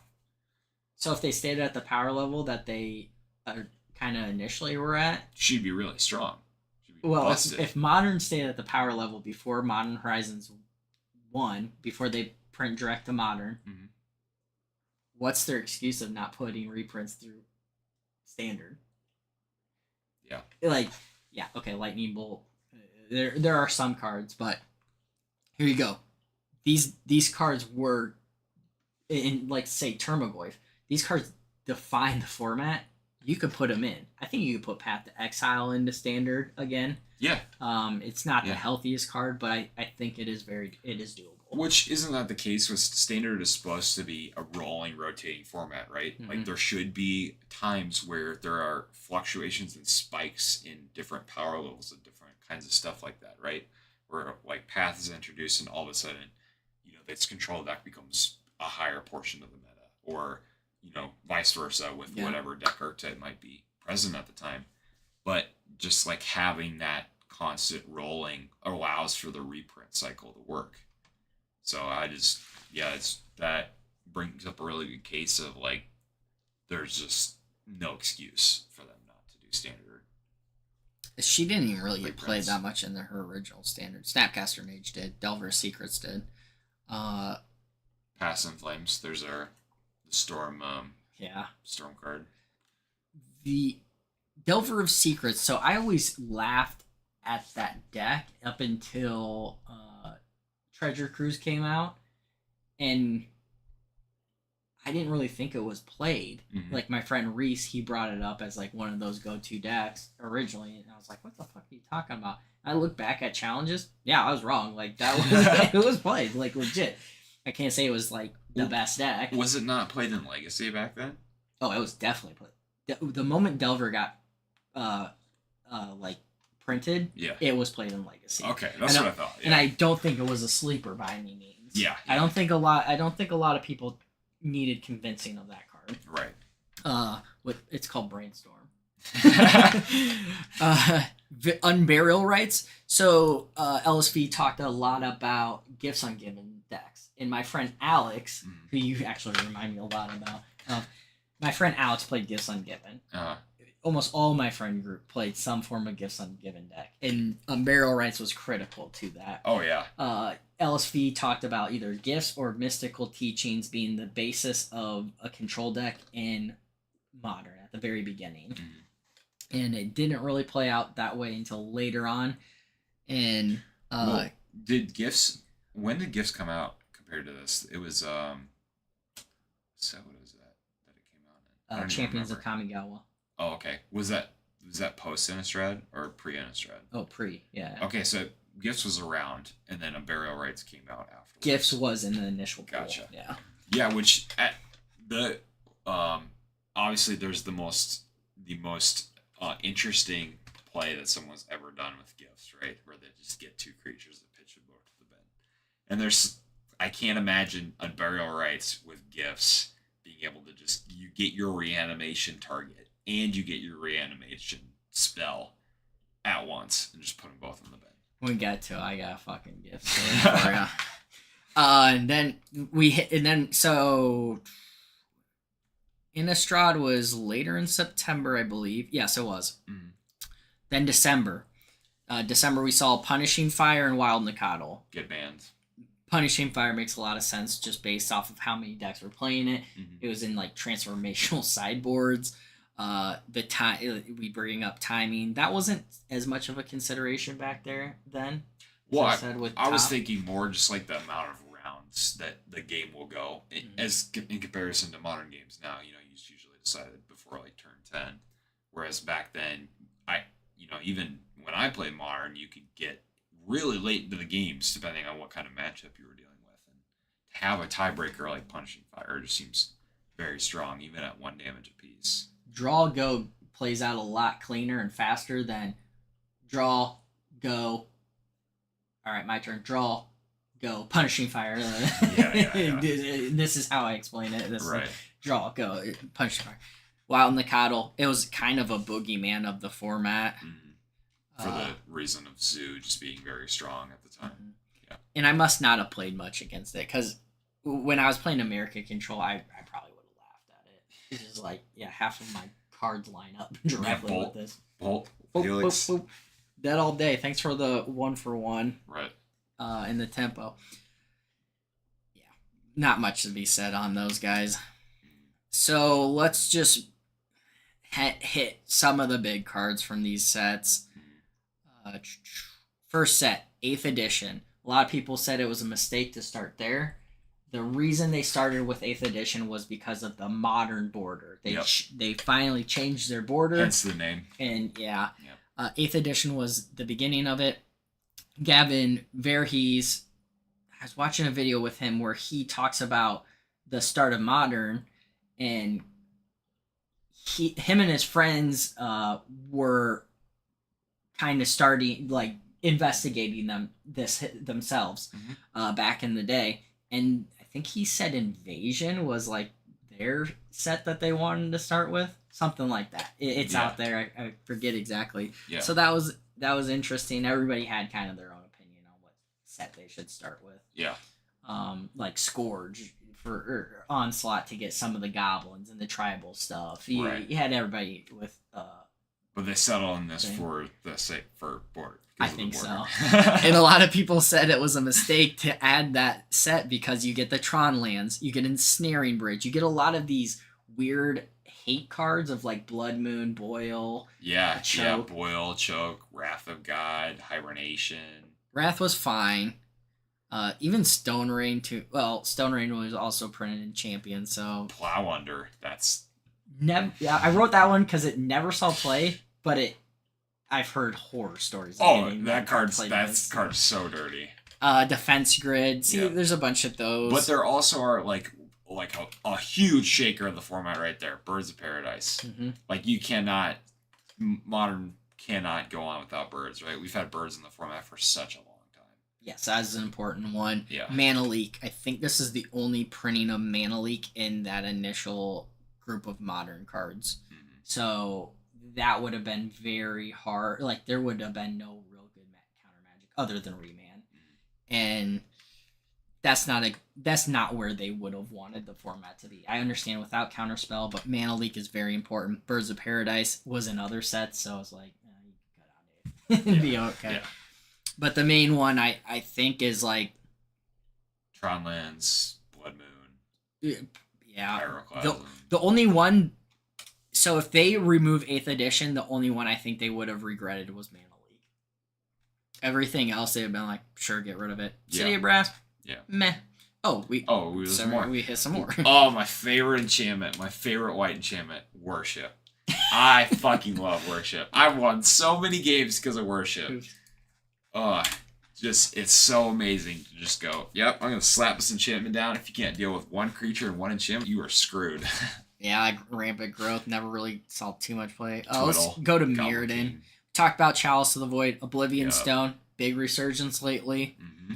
Mindslaver, we'll get to that one. With the decks.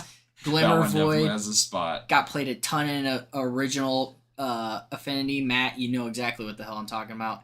As Miracorp, meh. Second Sunrise, we'll get to that with the banning. Seething Song, we'll talk about that with the banning. Yeah.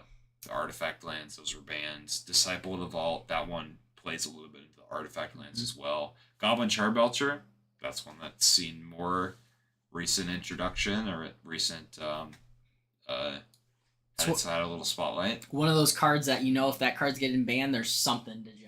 Yeah. And honestly, it shouldn't really be existing. Welding Jar, Affinity Nod there. Well, obviously, this is pretty much all an Affinity set right here.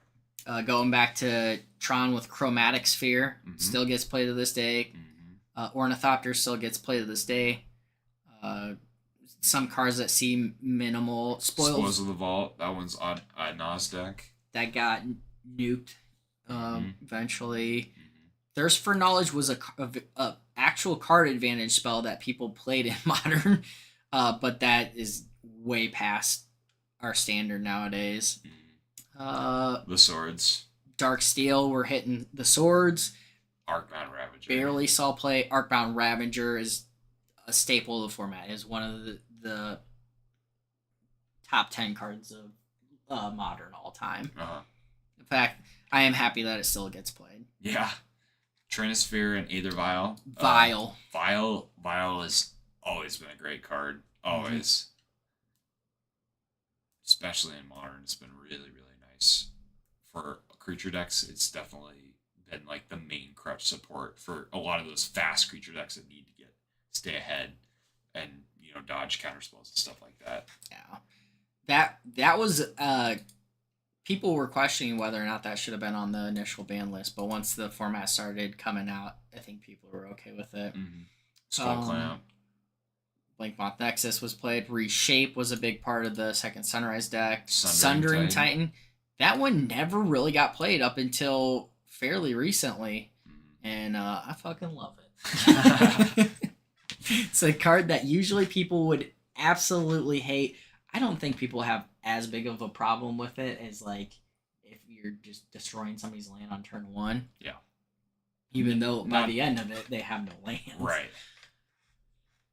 Serum Powder, it saw a little bit of play. It definitely seen a lot of play in older formats, but that card I've always been like, that's a good check on the format. If somebody's playing Serum Powder, something is wrong. If they're mulliganing that hard, mm-hmm. Something is really wrong and degenerate.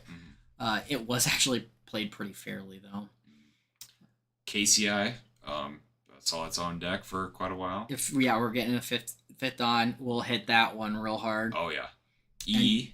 Engineered Explosive, Steel Shaper's Gift, we just saw get played. Oh, Grinding Station. That's finally getting played. I know. Blasting Station used to be the part of that cycle that people kind of would play. Oh yeah. Yeah. Like the Malira decks sometimes would play that deck. Mm-hmm. Or play that card. Auriok Champion. Yep. For the longest time, it was sideboard all the time. Medallion Shackles. Pour one out for our boy, man. God, love that card. Blue Moon. You brought that up. Yep. I mean, that card was talked about a lot back then. Didn't really get played, and then Blue Moon came out, and it became real. Abrupt Decay destroyed that card. Oh yeah. Destroyed it. Oh yeah. I played this deck called Bluelicious that was based around that. Like you didn't play like any threats, you just played that card. Just take their shit. Yeah. Yeah. There's Blasting Station. Night's Whisper gets played quite a bit now. Plunge into Darkness I've seen played a lot in EDH lately as like kind of a very modular card. Night's Whisper seeing more play in Modern now with the mono black deck. Real card finally. Yep. Lantern of Insight was Lantern control. Eternal Witness. Oh, I love Eternal Witness so much. That card has saved me so many times. A 1 of Eternal Witness has done more good for me than any other 1 of I've ever played in the deck before. Well, it's like by the time Green Sun Zenith was out, but then eventually Eternal Witness did see some play in Modern, mm-hmm. but it would have been cool to see that with Green Sun Zenith, not to get the Green Sun obviously, but like paying to Eternal Witness and then like get back something else because you can't get the Green Sun Zenith. Mm-hmm. It goes back into your deck. Yeah, I wish we could see that in Modern. Yeah, Serum Visions was the cantrip for almost a decade. Well, right, that's the replacement for Ponder Preordain, right? Yep. Like that's the next best. Yeah. Cranial Plating. These are all kind of Cranial Plating is the last card on there that was like super relevant. Magma Jet, that's seen cool reprints. I enjoy that card. I do too. It was played in the earliest versions of Burn. That or Flame of Blood Hand, something like that. I have it listed. Sensei's Top, talk about that one in the bannings. There's Seiju Who Shelters All. Mm-hmm. That one's always kind of like lurked around in the background for, when counterspells become big. I see it pop up in deck lists occasionally. Azusa's been played in Modern, especially lately. Kiki Jiki always played. Kiki Jiki, once Splitter Twin really found its tune, they didn't really play it much. It might have been a one of. Kiki-Jiki kind of got moved into more of like a pod style deck. Yes. I feel like. Mm-hmm. I definitely played a lot against Kiki-Jiki in the pod format, especially once Felidar Guardian got printed. That card really pushed Kiki-Jiki up a little bit for that pod style format. Through the Breach was a big deck. I played against the deck a lot. Mm-hmm. Through the Breach was a real deck for quite a while. Lava Spike, Desperate Ritual, Gifts Ungiven. So there's that one. We'll get into that one on the first Grand Prix. LSV plays it. Some smaller level cards. Gorill's Vengeance finally got some play fairly recently. Jitty. Kira, Great Glassman. The Shoals. Some interesting things with that. All of the Shoals have been played now. Yeah. Wait, when was the black one played? Oh, not much. That's a good catch. I actually contemplated putting that one on here. Threads of Disloyalty was a very big card back. I played that in the Blue-Licious deck as well. When we get to like Blue-White America Control and like Splitter Twin in like a more balanced format, you will see Threads coming in to deal with the Steel Goyfs. Oh yeah. Oboro. Sabers. Oboro was the most expensive card in Modern at one point for a very short while. Oh yeah. Yeah. Only played in Merfolk for almost a decade. Yeah.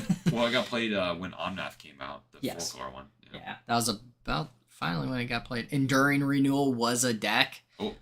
Hasn't popped up in a while. You missed a really good one. Or a couple, two good ones. Oh, Kataki. Kataki, not been played really since Affinity. Yep. But Pithy Needle. Mainstay. Whoa, that card. Very fair card. Yeah. I love it. It's always been just such a ubiquitous answer to everything you need, pretty much. Mm-hmm. And it's just such a great one drop. Like hits lands. Yeah, yeah, hits lands. Sakura Tribe Scout got played in prime time for quite a while. A little bit, yeah. And a lot of these on the list are way looser than others. Like they're like. Mm-hmm. Obvious big bangers, but 9th edition, Pain Lands. Yep. And then you get Soul Warden, which was in the Soul Sisters deck. Summer Bloom, which is later banned because of Amulet Titan. Sleight of Hand was the next best cantrip after Serum Visions. And that saw a lot of Storm play. Mm-hmm. Even up to quite recently. Kurt Ape was barely played. Elvish, or Land of War Elves, classic. Mm-hmm. Not much else. We go to Ravnica. All right, this one's important. Ravnica is very important. First and foremost, Shocklands. Yeah, Shocklands completely changed, completely set up the way Modern. It's always been part Modern, right? Like Fetch Shock, Fetch Shock, Fetch Shock, Fetch Shock. Fetch Shock. I have people who play Legacy who are so ingrained in that play pattern that they'll fetch at the end of their opponent's turn to get a dual land, when it's like, you're playing fucking Brainstorm, dude. Yeah. Don't pop that fetch. What are we doing here? Yeah. But it's just that gameplay habit is just ingrained in them. Mm-hmm. Dark Confidant. Bob Maher card. Bob! It's a goddamn shame we don't say it anymore. Oh, man. Dark Confidant was, I remember when I started playing, that was another one of those big cards that was like, I wanted to play a set of Dark Confidants really bad, And that card always, every time I went up against John, I was always scared of that card, because that card just put you so far behind when you're up against it. And it killed you. Yeah, and it killed you. That was in another card when I was playing like America Control. Never was afraid of it because half of my deck answered the card. Right. Life from the Loam. Yeah. Sees play here or there, but always a weird, fun card to have. Yeah. I always thought that card's really sweet. It is a really, really sweet card. Muddle the Mixtures got played a little bit. Glimpse of Unthinkable. First hint of Mill. Fuck that art. fuck anybody who plays it. I think everything has been fine up to like Tasha's Hideous Laughter. That card is so insane. What about Archive Trap? Oh, Archive. Yeah, Archive Trap. That one's pretty stupid. Janky. Yeah. It was like, I'm not a big fan of that one. You missed one of my personal favorites, Chord of Calling. Oh, shit. Yeah. Chord. I mean, that one's definitely very ubiquitous for a lot of creature decks. Like Chord Collected Company, Chord Eldritch Evolution, or, Chord Ewit to get Chord. Chord, yeah. Mm-hmm. Yep. Yeah, I've done that quite a few times, actually. Chord Ewit, Chord. Yep.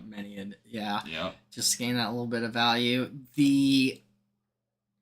So that is a big one. That has been played a lot. It's been pushed out recently, but then we hit Reman. I mean, staple for years and years and years. Yeah. At least up until Splitter Twin got banned, if not longer.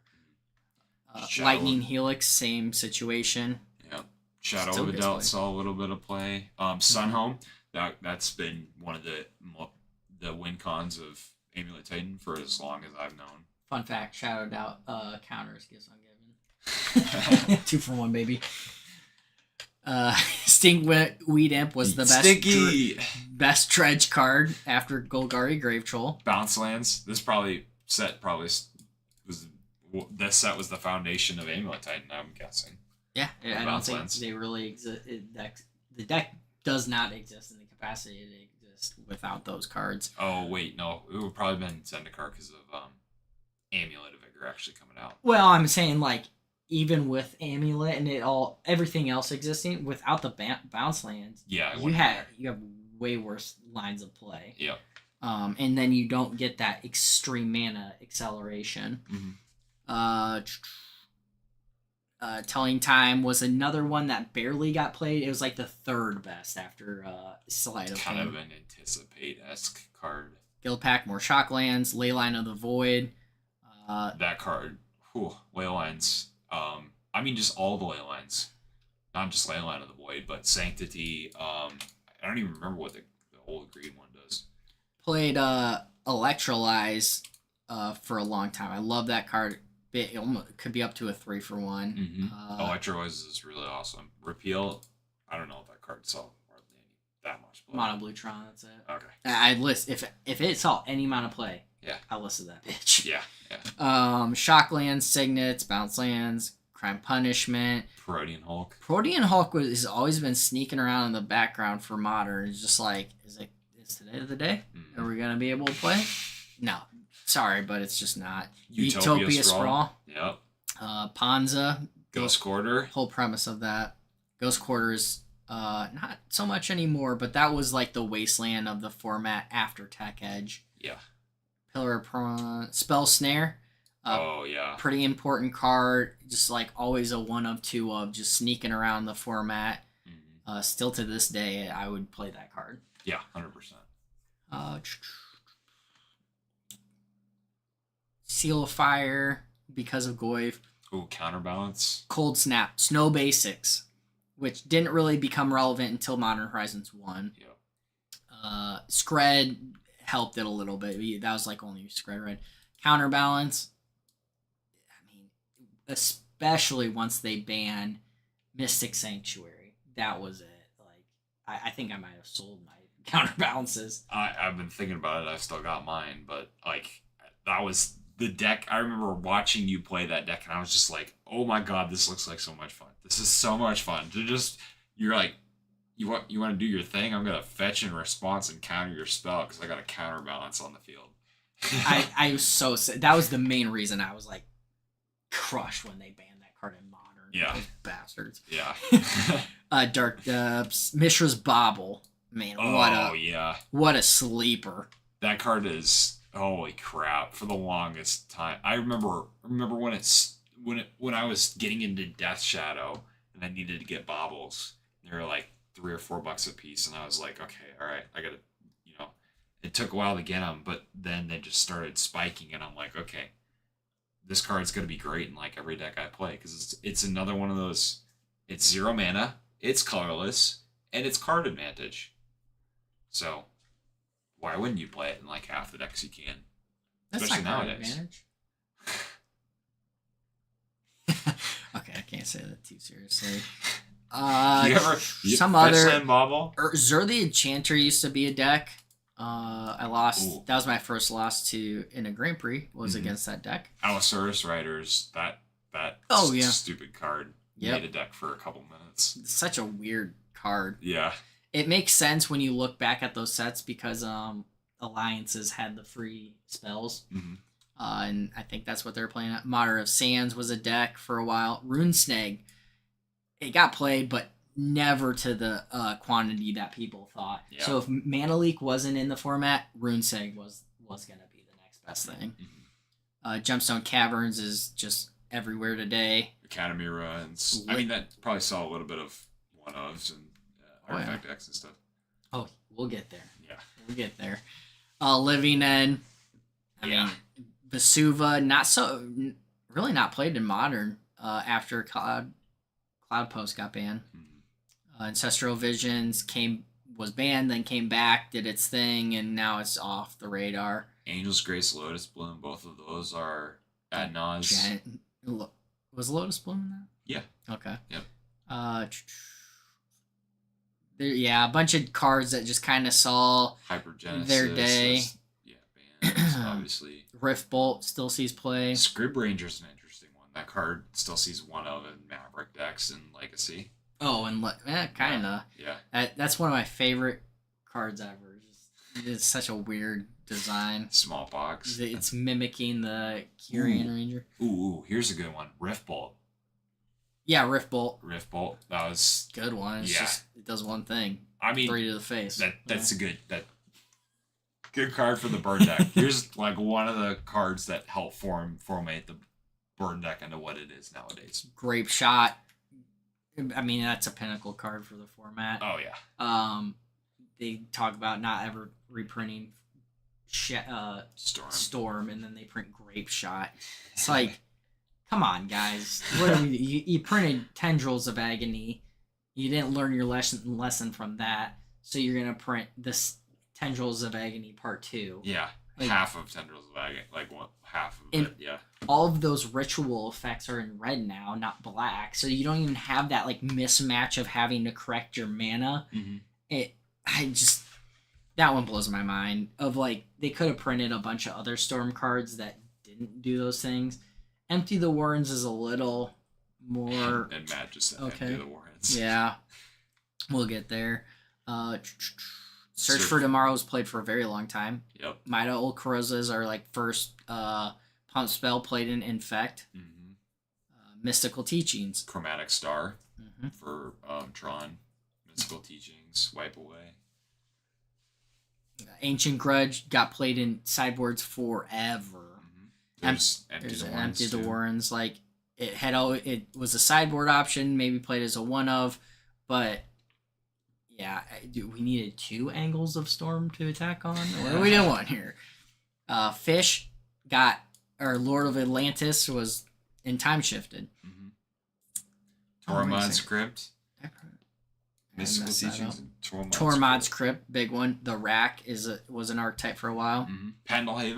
Pendlehaven in Infect. Wall of Roots. Gemstone Mine, honestly, for another multicolor land. Tribal Flames. Yep. Planar Chaos. Urborg, huge. Damnation, irrelevant. Simian Spirit Guide. So crazy. Boom Bust, that card, I think that card is hilarious nowadays. You can play it with the Cascading Cataracts deck and just that's such a fun card. I've always enjoyed that card. Has gotten better with time. Yeah. Well, it's gotten more relevant. That conditional aspect of blowing up your own land is way less of a cost now. Right. Simian Spirit Guide, though, that card definitely saw its time in the limelight. Thank God it's gone. All right, here we go. Future Sight. Oh, yeah. Termagoyf. You learn not to bolt the Goyf. Getting your Goyfs was a huge part of your collection. That's when you're a real modern player. I think I'll tell you the story when I got my Goyfs when we hit Return to Ravnica, because that's when I got them. The Canopy lands, fucking great. Yeah. It's just Horizon Canopy, right? Or yes, yeah. So, just that one specifically. Yeah. Pact of Negation. This is where Daybreak Coronet comes into play. So Boggles. Yep. It's been there from the beginning. That was also with Horizon Canopy. I was like the only deck that ran Horizon Canopies. Which, looking back, that might have been a mistake for some decks. Summoner's Pact, Dryad Arbor, Narco Amoeba. I mean, that's a big one for Dredge. Bridge from Below wasn't banned yet. Yep. For some odd reason. Street Wraith. That has always been that was up until recently. Well, it was played in Living End. That was it. And really? Then eventually Death Shadow. Yeah.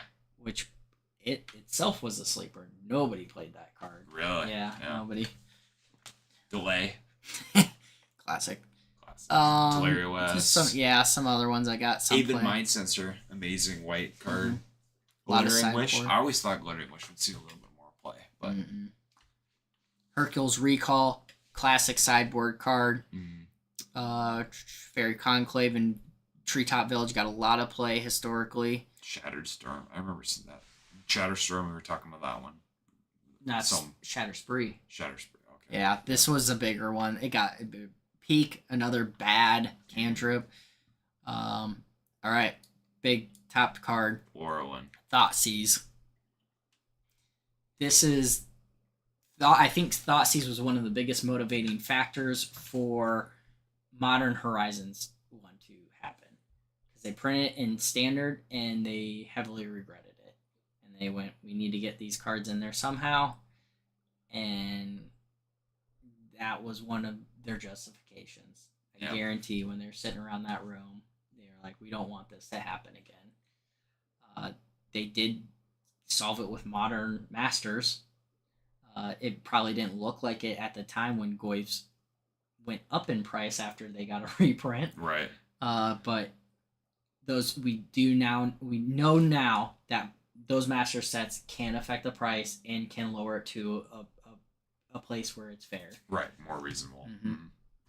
Yeah, and that card is, since the day it came out, has just totally defined this format. I can still play Thoughtseize to this day, and it's an amazing card. We're going to have to really identify only the big ones. We're running later. Cryptic Command, huge. Godek Teague, Ponder. Doran was very relevant in the very beginnings. Miragery, Moldrifter, Shriekmaw. Shriekmaw. Yep. Springleaf Drum. Yep. Always been played. Pestermite. Burn 10 Forge Tender too, quite a bit. Yep. Sylvegill Adept. Bitter Blossom, Vendilion Clay, Scape Shift, Heritage Druid, Mutavault, Revelark, Top End, Negate. When we didn't have Counterspell, guys, like that's what we played. A lot in the sideboard. My favorite, Devoted Druid. Shadowmoor Filterland, Devoted Druid. We'll talk more about that. Yeah. Kitchen Finks those were like $10, $13 when the format came out. My friend, I had a friend when he bought a card store out. When Modern came out, he traded it all into Channel Fireball because they were desperate for this shit. Yeah. All the uncommons he traded in. Yeah. Bought a Black Lotus. Yeah. Those Path to Exiles, just all those uncommons. Wow. Fairy Macabre. Metamorphose. Fulminator Mage used to be huge. Yup. Those used to be super expensive. Save of the Moment has seen a little bit of play. That's an interesting one. Meh. Smash the Smithereens. Murderous Red Cap is way more relevant. Oh, yes. Yep. Let's go to Eveningtide. You got more of the Filtering Lands. Slippery Boggle, finally. Glenn Legend, Archmage, barely. Flicker Wisp. Shards of Alara. Relic of Progenitus. Oh, yep. Has been played since the beginning and probably will be played almost till the end. Lantern of Insights kind of hurt it, but and Nauseam was a whole archetype, a whole deck that got murked.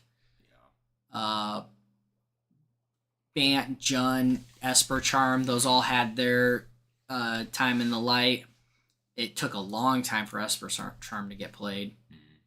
Barely even played that deck. Either Sworn Canonist, I mean, it doesn't see that much play, especially not anymore. Tidehall Scholar, that was a cool card for a while. That was a fun card. I like that card. Sucks that one's gone. Lightning, Barely. Yeah. Let's go to Conflux. Path to Exile. Noble Hierarch. Path to Exile, defining card. Noble Hierarch, defining card. Ancient Ziggurat. That didn't see hardly any play until like humans. But from humans our boy John Locke, Steve Locke. It's not John Locke, it's Steve Locke. He's an Iowa player. I always looked up to him a lot. Mm-hmm. He won a lot of Grand Prix with that. We'll eventually talk about that. Mm-hmm. Out of the Reliquary, Progenitus, Celestial Purge. Meh. Alara Reborn, Blood Braid Elf. Yep. Got banned and then got unbanned. Yep. Now it's the worst Cascades. People don't even play it now. Boomer John. Yep. That was Blood Braid Elf. In the same vein, there's Ardent Plea and Violent Outburst too. Mm-hmm. There's a lot of cycling cards in here. Terminate has always been played and still gets played to today. Meddling Mage and Maelstrom Pulse. Maelstrom Pulse used to be a staple in John. Yep.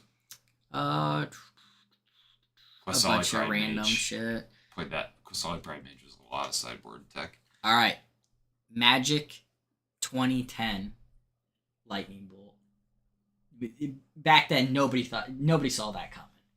Who the fuck thought they would reprint Lightning Bolt in a modern era? Yeah. That's what brought me back into the game.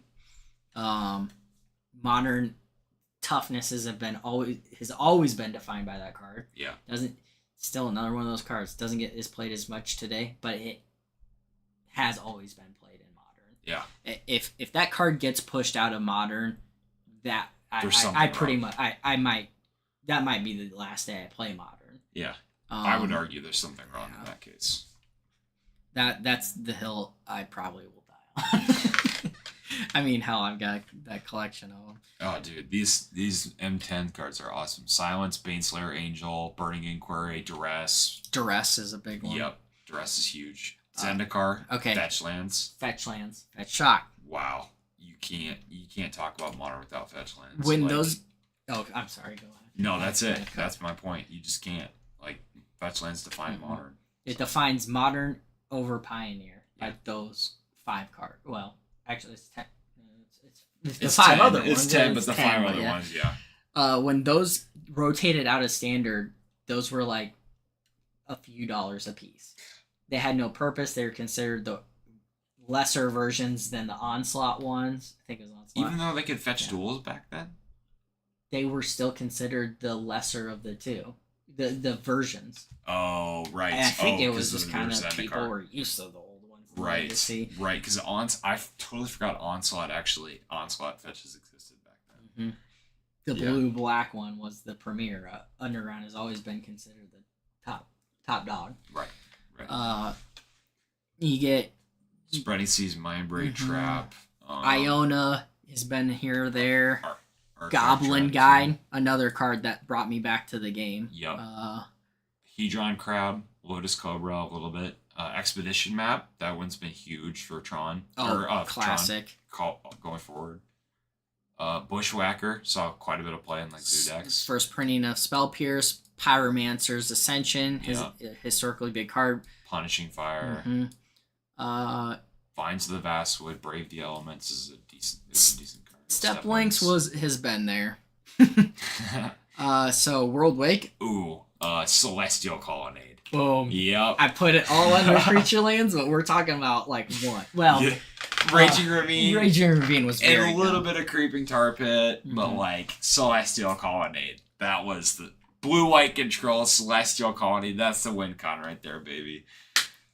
Really animate that land, go to combat, and swing. Leave the path up. Jace the Mind Sculptor. Yep. Ivugan.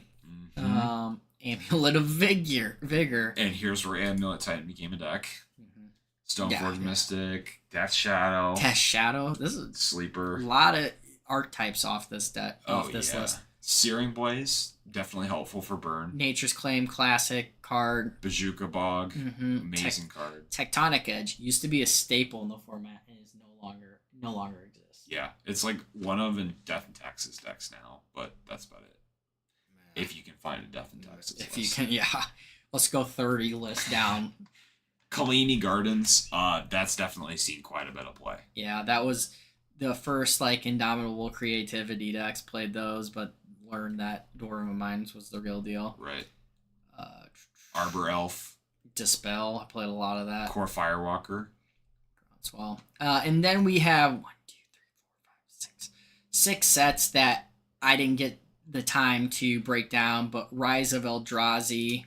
I think we could just do this fairly quick, just based off of like the highest price cards. Most expensive cards out of the set, yeah.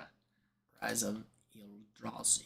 Well, here's where the Titans came in, right? Yes. So we got the Eldrazi Titans right away. Emrakul being the primary one, but I'm sure Kozilek saw play at some point for some reason. Linvala. Oh, there's Splinter Twin. Okay. Ulamog did. Ulamog got played. Because it destroys a permanent. Because it got destroyed a permanent. Yeah. Splinter Twin. All Is Dust. That's seen some play in Tron. Vengevine. Oh my god. Vengevine. Took years to finally get played. I know. And when it did, whew. People thought for a long time that there was going to be a Training Grounds deck. Never materialized. Mm-hmm. Come on. Load, you son of a gun. Eldrazi Temple. Yep. Soul's Attendant. Another Soul Sister. Mm-hmm. Course Spirit Dancer. Mm-hmm. Big card. Gideon Jura. Mm-hmm. We'll get to some of that too. Mm-hmm. Tonight's not the night for more stories. Wall of Omen. Mm-hmm. Oh, Inquisition of Kozilek. Oh, yep. Hand in hand with Thoughtseize. Yep. No, has Ancient Stirrings. Distortion Strike.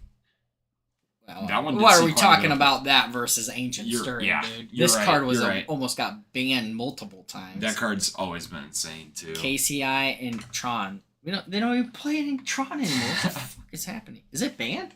No. I'm confused. I'm very confused now.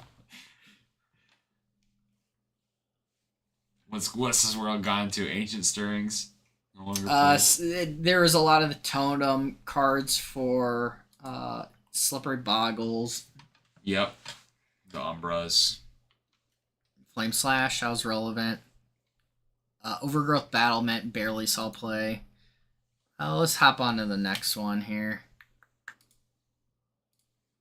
Next set, anyways. Where were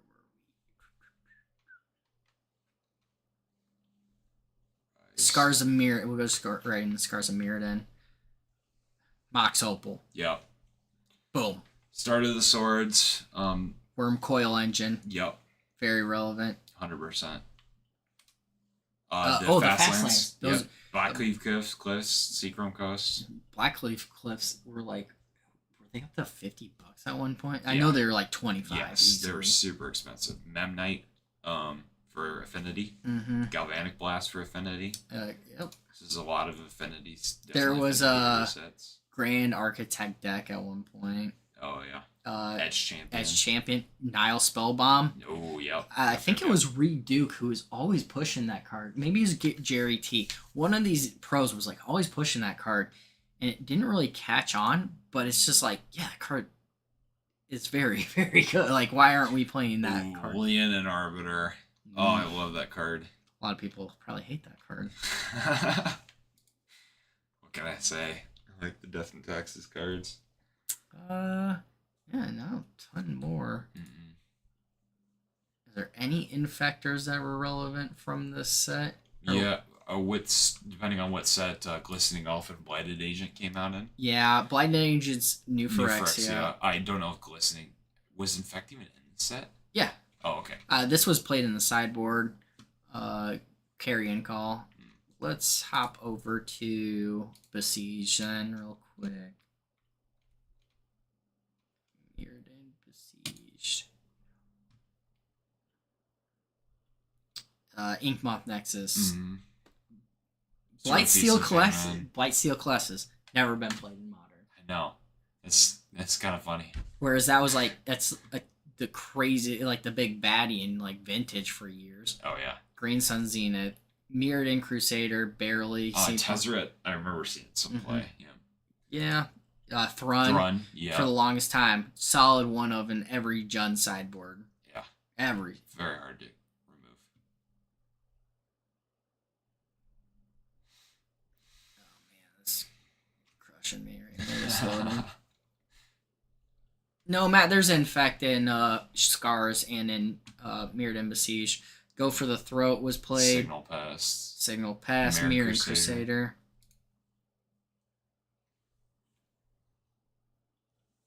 Some of these are reaching.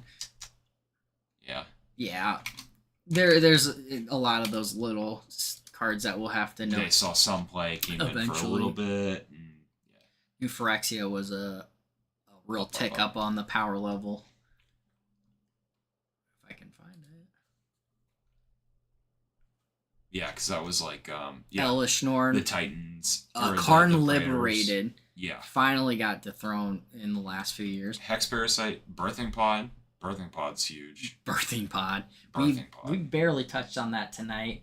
Once the metagame settles in, that's when Birthing Pod, and it takes a while for Birthing Pod to become the boogeyman that it was.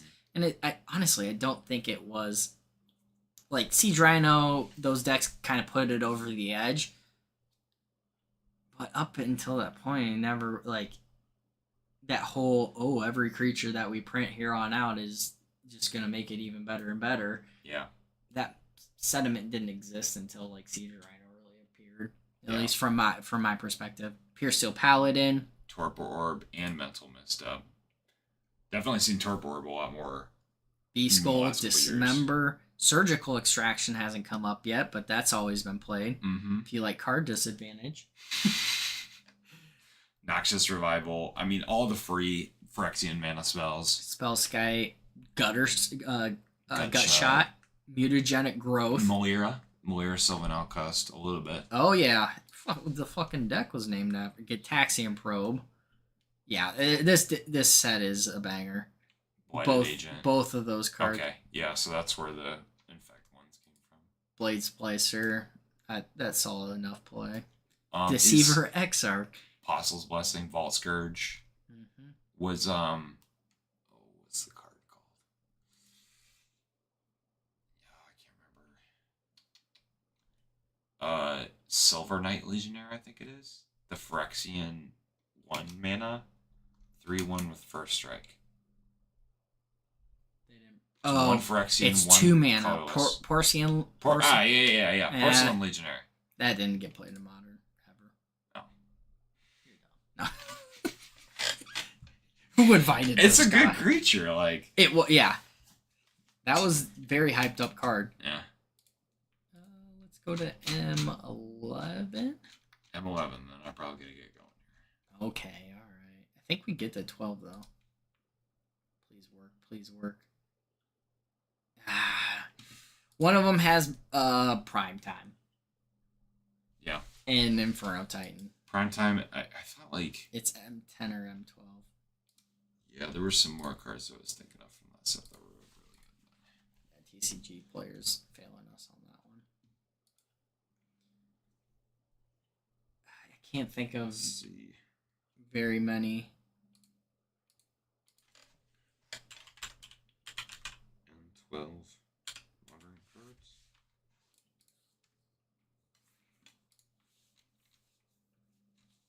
Well, Ponder got reprinted in that set. Yeah, Primetime was in M12. Visions of Beyond. Timely Reinforcements. Ooh, that was a big one for control deck sideboards. The Titans, all the Titans came out. Phantasmal Image. Yes.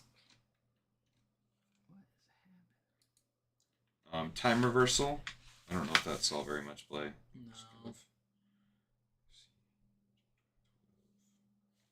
Yeah, and Primetime, I mean, it top 8'd that first Pro Tour, and eventually, I think it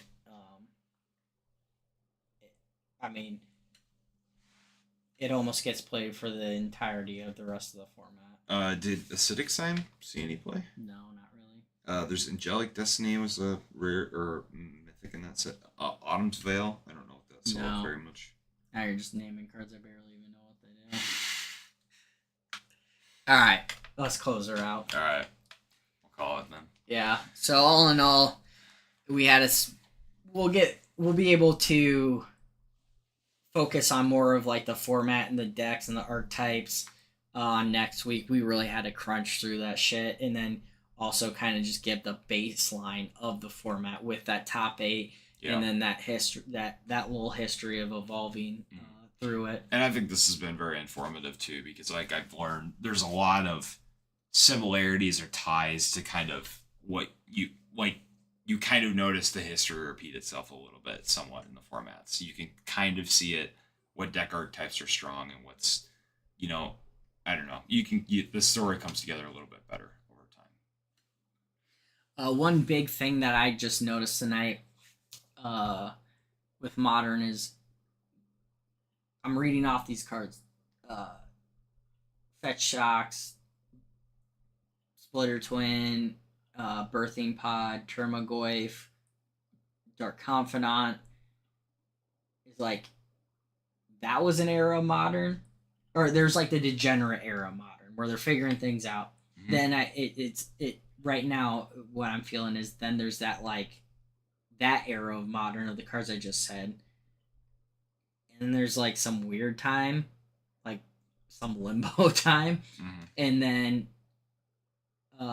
there's the Modern Horizons times. Yeah, it was kind of like they were really pushing it, and then they just kind of let it coast, and then they're like, okay, let's try to separate this, or like it feels like they disconnected it from the supply chain of the standard sets feeding it.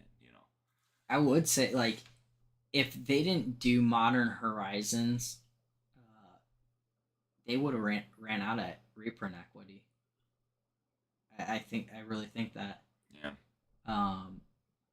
With like Termagoyf being where it's at today, Dark Confidant being where it's at today, it's not like. I mean, and they have those numbers. They know how many of each of those cards they printed, and they have an idea of the demand. They know what percentage of the meta game it is. They see the FNM numbers. They see the Magic Online numbers. They have all of that data tracked. The Planeswalker point system showed that we have kept every single game that you have played a log of it. It pretty much. It's probably getting harder for them to document some of like those cash tournaments when those like went underground for a while, and that was some of the most competitive stuff. Like you'd have people back in the day who would only show up to cash tournaments. They'd go, I don't care about the Pro Tour. Yeah, that's a pipe dream. Yeah. I want to play for $1,000 today. Yeah. But yeah, those are just some of the things I identified. Yeah. I mean, it's really cool to start from the beginning and to see what the rest of it looks like, kind of moving forward with it. So really interested, especially once we get into some of these newer sets before the Modern Horizons era, but after the initial craziness of it. So all right, well, check us out next week around the same time, either 6:30, 7 o'clock, and yeah, we'll go through the year of 2012. See you guys later. Thanks. Bye. See ya.